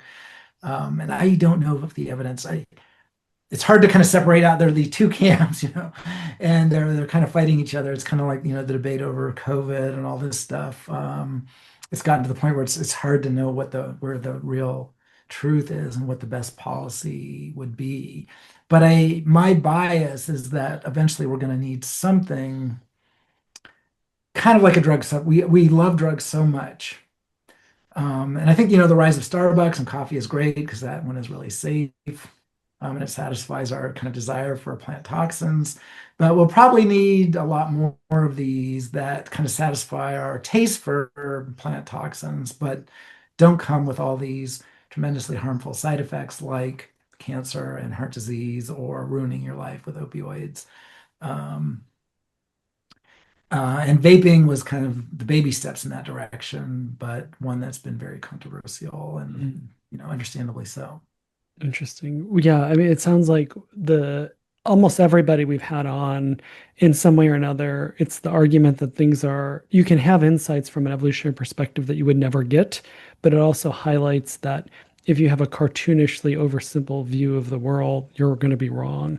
And so the idea that like immune function or parasite load has anything to do with drug abuse, and it's not just shame on you for being immoral for taking drugs like that. It challenges just this really cartoonish view of the world where it's just you take drugs because you're a bad person, right?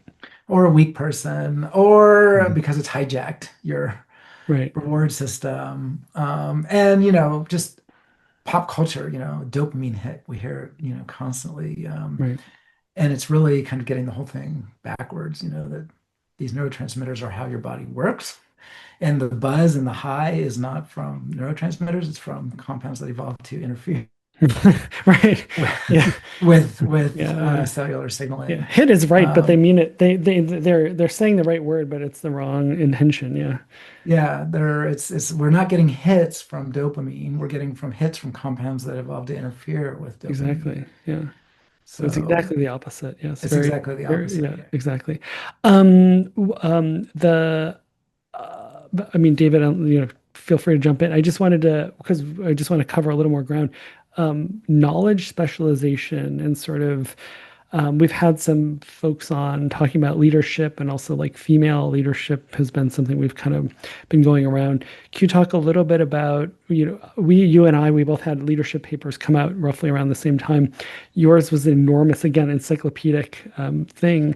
Can you talk a little bit about what you're thinking about, from kind of new ideas about leadership and family leadership? I know you've been thinking about that a little bit. Yeah. Yeah, so Zach Garfield gets credit for the encyclopedic treatment of leadership there. He's the one that did, Okay, did great. all the work there. Was that? Oh, I said great. And actually, we've been Yeah. trying to get Zach on with Field Site scheduling things. But yeah, that's great. Good to know. So, Yeah, yeah, he gets credit for that.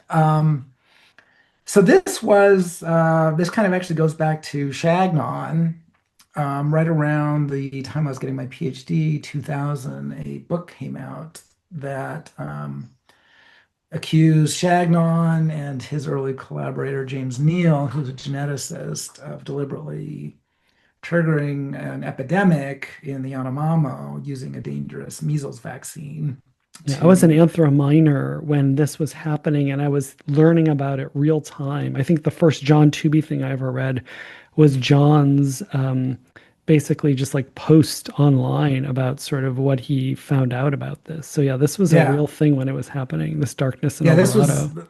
yeah, this is called The Darkness in El Dorado is the name of the book. And we got early notification of this coming out. And so John and Michael Price and myself started looking into what the heck was actually going on. And it turned out just to be completely made up. Basically, it was a vaccine scare. So the same kind of anti-vax stuff we're seeing today. Probably some evolved psychology about vaccines are you got to get stuck with a needle. Somebody's injecting some weird thing into you, and so people are kind of hesitant. So we probably have some Right. reason to, it's probably pretty easy to trigger fears of vaccines. And so that's what this book was kind of at its core was yet another vaccine kind of scare that there was this dangerous vaccine, but vaccines cannot cause epidemics. They prevent epidemics, and the evidence for that was overwhelming with this measles vaccine, and that it was used properly in all the right contexts, blah, blah, blah. So Nap-Chagnon was sort of the Neil and Chagnon were basically inoculating them against the measles, but there was this book that was basically, for various reasons, which maybe are not worth going into, falsely accused them of creating a problem. Yeah, this is kind of the controversies over evolutionary approaches to human behavior, and of course, Chagnon was one of the pioneers in that. And so, to tarnish the field of evolution and human behavior, that was kind of one of the underlying motives of this book. There were several underlying motives. That was one. Some But missionary basically accusing things of Chagnon and Neil of this unethical research to test some evolutionary theory of leadership in the Yanomamo. And so that was the idea, that Neil thought there was a leadership gene. He didn't. And that he concocted a plan to trigger a measles epidemic to test his nefarious theory of leadership in the Yanomamo. And his sidekick Chagnon, helped him carry out this plan. So that was the kind of the story of the book. Yeah, cartoonish. And published by Norton, this well-respected academic publisher, published in the New Yorker with fact-checking, blah blah blah. Turned out to all be completely made up. But it did get me curious. So this is how it leads into the leadership question. So I was kind of John's research guy behind the scenes. Me and Michael Price doing a lot of getting all the papers and reading them. And so I was reading the two grad students, right? The two grad students doing all the work here. And John was doing a lot too. I'm sure, yeah. But trying to figure out what's going on. So I was reading Neil's papers, and what did he say about leadership, and what the heck, the leadership gene? He's a geneticist. Is that really what he was thinking?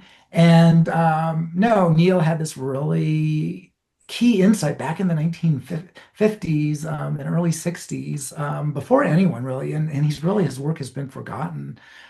Sadly, in my view. But he, like many, many others, realized that if we really want to understand human evolution, we have to really understand, what's going on in these kind of small scale, more traditional societies. So he started working in Amazonian groups, the Yanomamo with one, and the Shavante another, and really trying to understand, what's going. And being a geneticist, he was really focused on survival and reproduction. So he was putting together all these demographic tables and kinship charts, and who's reproducing and who's not. What are the mortality rates? Just all the real basic stuff.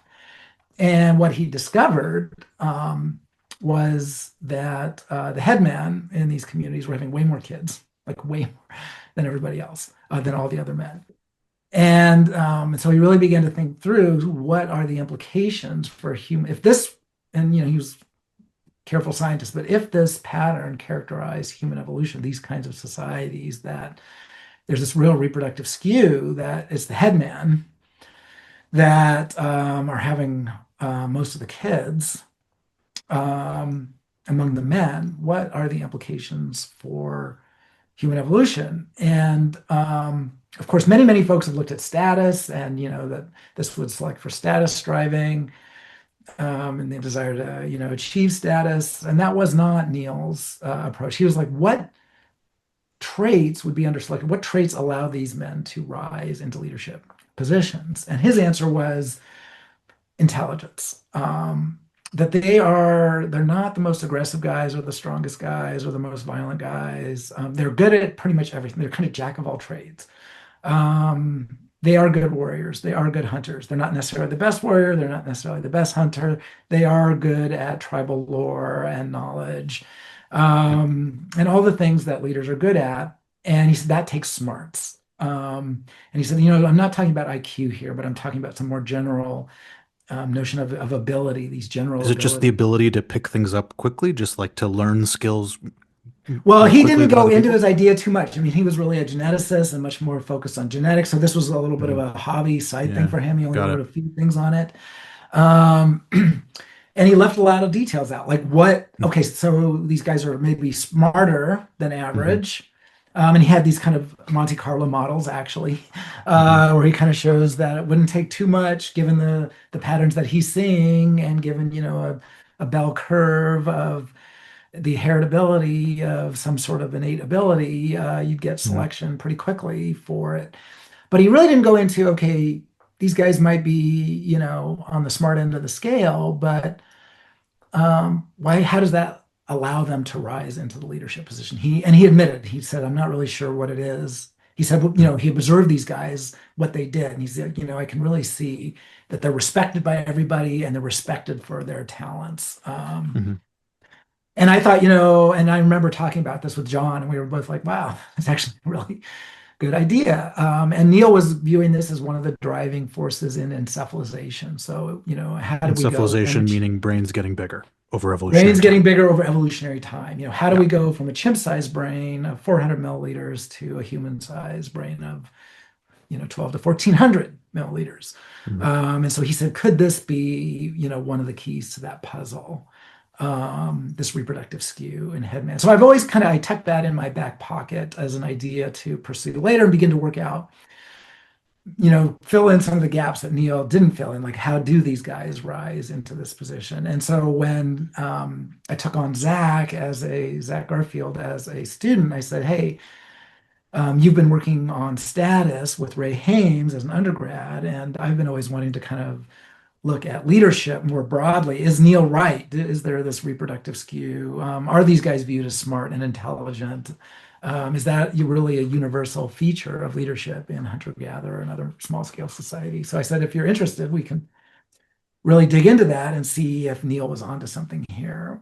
And what we found is that yes, leaders are nearly universally viewed. Not all leaders, but just in general, every culture values intelligent, knowledgeable leaders. That is a very highly valued trait that is possessed by leaders in most small scale societies. There's clear evidence that they are more reproductively successful than other men.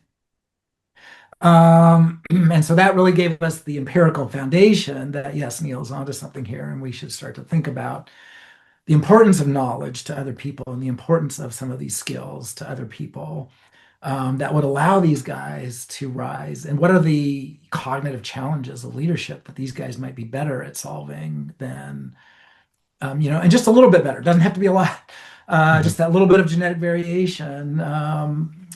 And so that's kind of where we're coming in is trying to figure out what are the cognitive demands of leadership that would be valuable to both. And that's the interesting thing of leadership. They're not A lot of folks have focused on how leaders are valuable to other men or how they're valuable to women. We're like they're valuable to both. Both sexes are seeing value in what these guys are offering. And so, what kinds of things would be valuable to both sexes? And so that's where the family issue comes in, that we kind of realize that human societies are multi-level societies, that we kind of have the family level that is nested kind of within the more community or residence level that's nested in with a more broader political level, but that the challenges, there's kind of similar challenges at each level. And so the kinds of traits that would make you a good leader would also make you a good husband, that you're going to, and some of those things are going to be conflict resolution. Conflict was kind of a theme earlier in our talk here. That what leaders are doing across cultures is solving conflicts to prevent group visioning. Um, and that's tough because you have to know just about everything about everybody to understand what those conflicts are and be able to Hmm. search a pretty broad space of Hmm. solutions pretty quickly to figure out where you might be able to square the circle here and find a solution that everybody can rely on. And that's the style of leadership. This is not a top-down style leadership, what we see in small-scale societies. It's not hereditary. It's not a formal position. These are just guys who people listen to when they speak. And they're Hmm. listened to because they have valuable things to say. They know something or they have some idea, something valuable to offer consistently over a lifetime. Hmm. Um, and so it's those are the aspects that we're kind of exploring to how these guys actually, what cognitive capabilities they have that might, be part of our now today, our common humanity that we all have Mhm. by virtue of the fact that these things have been under constant selection. throughout human evolution. Yeah, so it's kind of like the idea that there's an entry for variation in a certain set of abilities. And I like that you're unpacking that we don't just sort of like treat intelligence, quote unquote, as just obvious or intrinsic, but then it's saying, well, what would be a important thing for organisms or other people to sort of want in somebody else, right? And so things like coordination or having knowledge to sort of see a possibility space of for what to do or how to resolve a conflict, that kind of gives that teeth. Yeah, I like that. Right. Mm. And we kind of, the way we talk about this is as computational services, Right. that we humans are valuable to others many times because we offer valuable computational services to others. Sometimes it's information, sometimes it's decisions, solutions.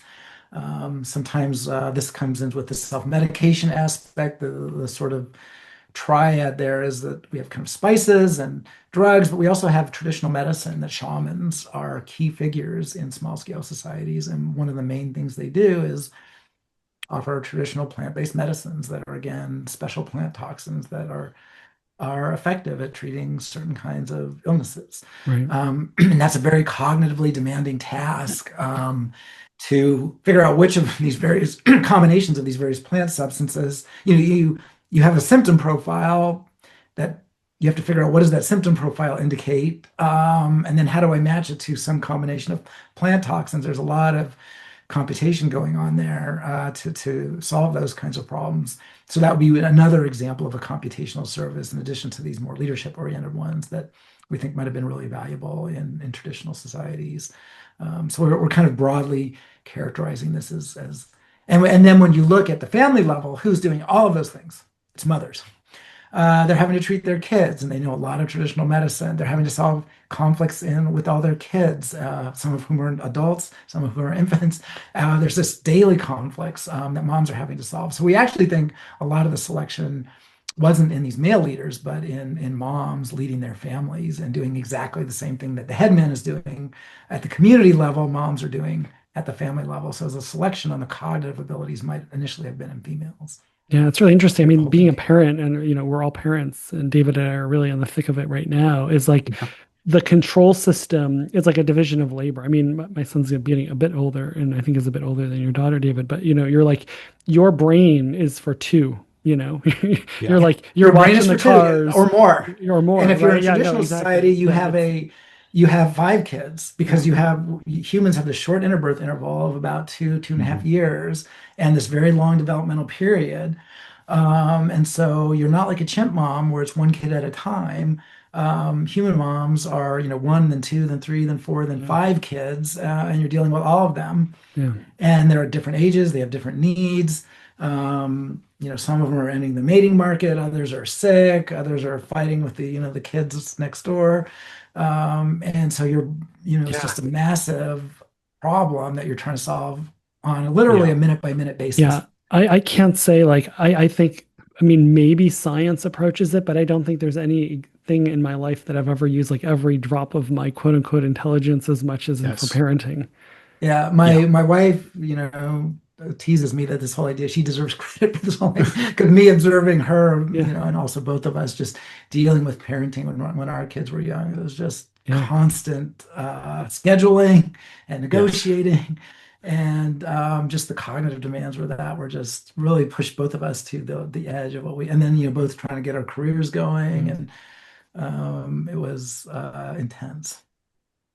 Yeah, it definitely resonates with me as a married man with a kid, just all of the incredible cognitive labor that my wife manages to pull off with navigating schedules and social networks and like it's dizzying to me. Yeah, and you're figuring out, okay, your kid. Like I remember even myself thinking, like, what am I worrying most about now? My 5-year-old daughter's social relationship, her and her friends in Yeah. kindergarten, and who she's having conflicts with, and is her friend dissing her, or is she getting along? And so you're having to yeah, build a cognitive model of their social worlds, and then figure out what you can do, and then their parents, and what are your relationships with those kids' parents.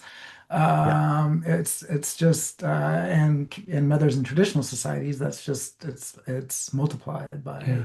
by the number of kids that there, and plus, environmental threats are way more severe and Yeah. health threats. We're gonna have to wrap up soon, but parenting brain, or like what happens, the adaptations for parenting, I think is such an understudied. Yeah, I totally agree with you I on that. mean, that is, if there's like a ratio of sort of like what there is to the research on it, that's probably maybe one of the biggest sort of like elephants in the Holes room in in terms of evolutionary like, psychology. Yeah, yeah, I agree with that. yeah. Absolutely. Um, and we often ask people, this has been great, lots of fun things to talk about. We often ask people, or always ask people, if there's anything we should have asked you. Um, Oh God. yeah, No, I think we've covered the big.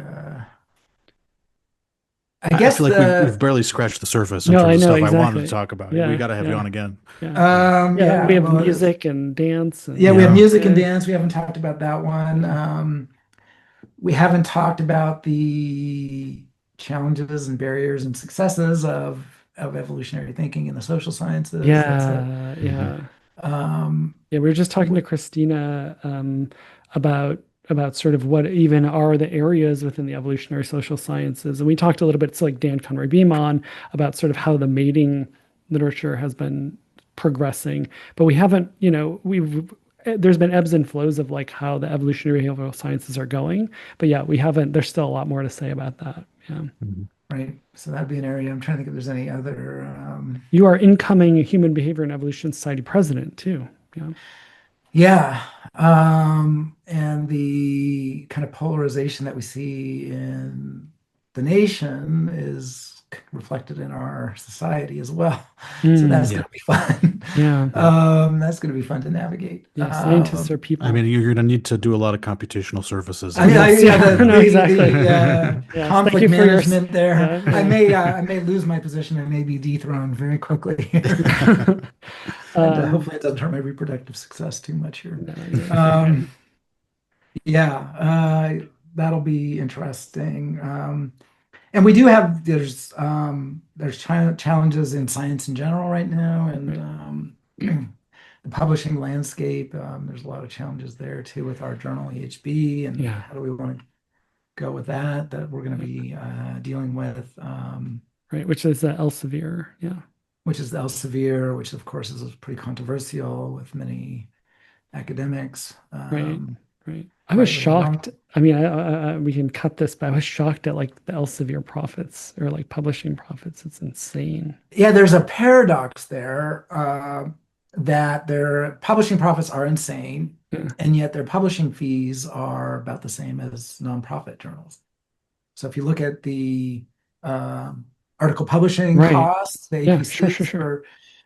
they're all about the same. Yeah. So how is Elsevier raking in these huge profits, whereas the nonprofits are nonprofits, Yes. and they're charging the same thing? And I think I don't know the answer, but I think it's economies of scale. Like Elsevier just has huge numbers of titles. Well, isn't it the institutional contracts? You mean with libraries and stuff? Yeah. Yeah, yeah. So they say we'll sell you this Yeah, bundle. yeah, exactly. It's cable. Yeah, yeah. There's That's the actually cable some nice TV model, there's academic work on this and that. right? They actually keep it under they like there's non-disclosure agreements. Because I did a lecture for Intro Psych about um like issues in the field, and actually one of them was like the publishing issues, just for like, where your tax dollars going.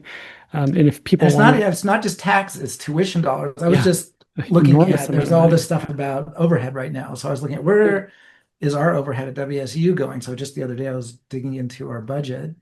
Um, and it turned out a lot of it is going to the Yeah. libraries to pay for these Yeah. journals. Exactly. So, Yeah. folks were saying, oh, it's paying for this, it's paying for that. Actually, it's paying for our journal subscriptions, at least at WSU. Yeah. Yeah. That's where a So, lot of it's going. Not all of it, of course, yeah. but Yeah, we're a little um, in the weeds. Maybe we can have a whole episode on journal publishing. So, or yeah, maybe we're not. I getting don't into the know. weeds here. Yeah, but Um, All well, right. good. Well, this was an awesome conversation. Yeah, it I was wish great. we had, a million hours to fully explore the landscape of your ideas and your work, and to just shoot the shit and bounce new ideas off of you. You're a truly inspiring role model and capacious mind. Thank you. It was a pleasure to have you on, and I look Yeah. forward to having you back. Thank you so Yeah. much. Thank you, Ed. Yep. Take care, guys.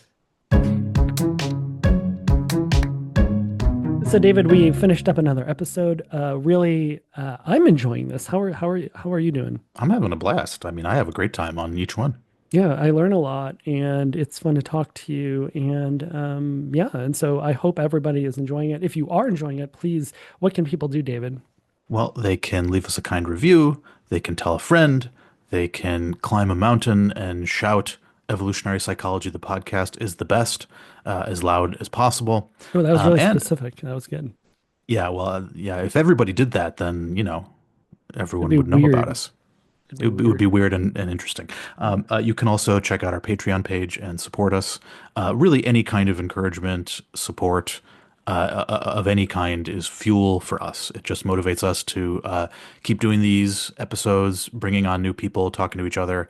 We really depend on you for your support. Oh So yeah, and I please, have one more thing to say, which is if you have thoughts or suggestions about, topics or content you'd like to have on, mhm, just, let us know on social media or, send the podcast an absolutely. email. Yeah. Yep. All right, David, I'll see you in about a week. Yep. See you, Sounds Dave. good. Bye.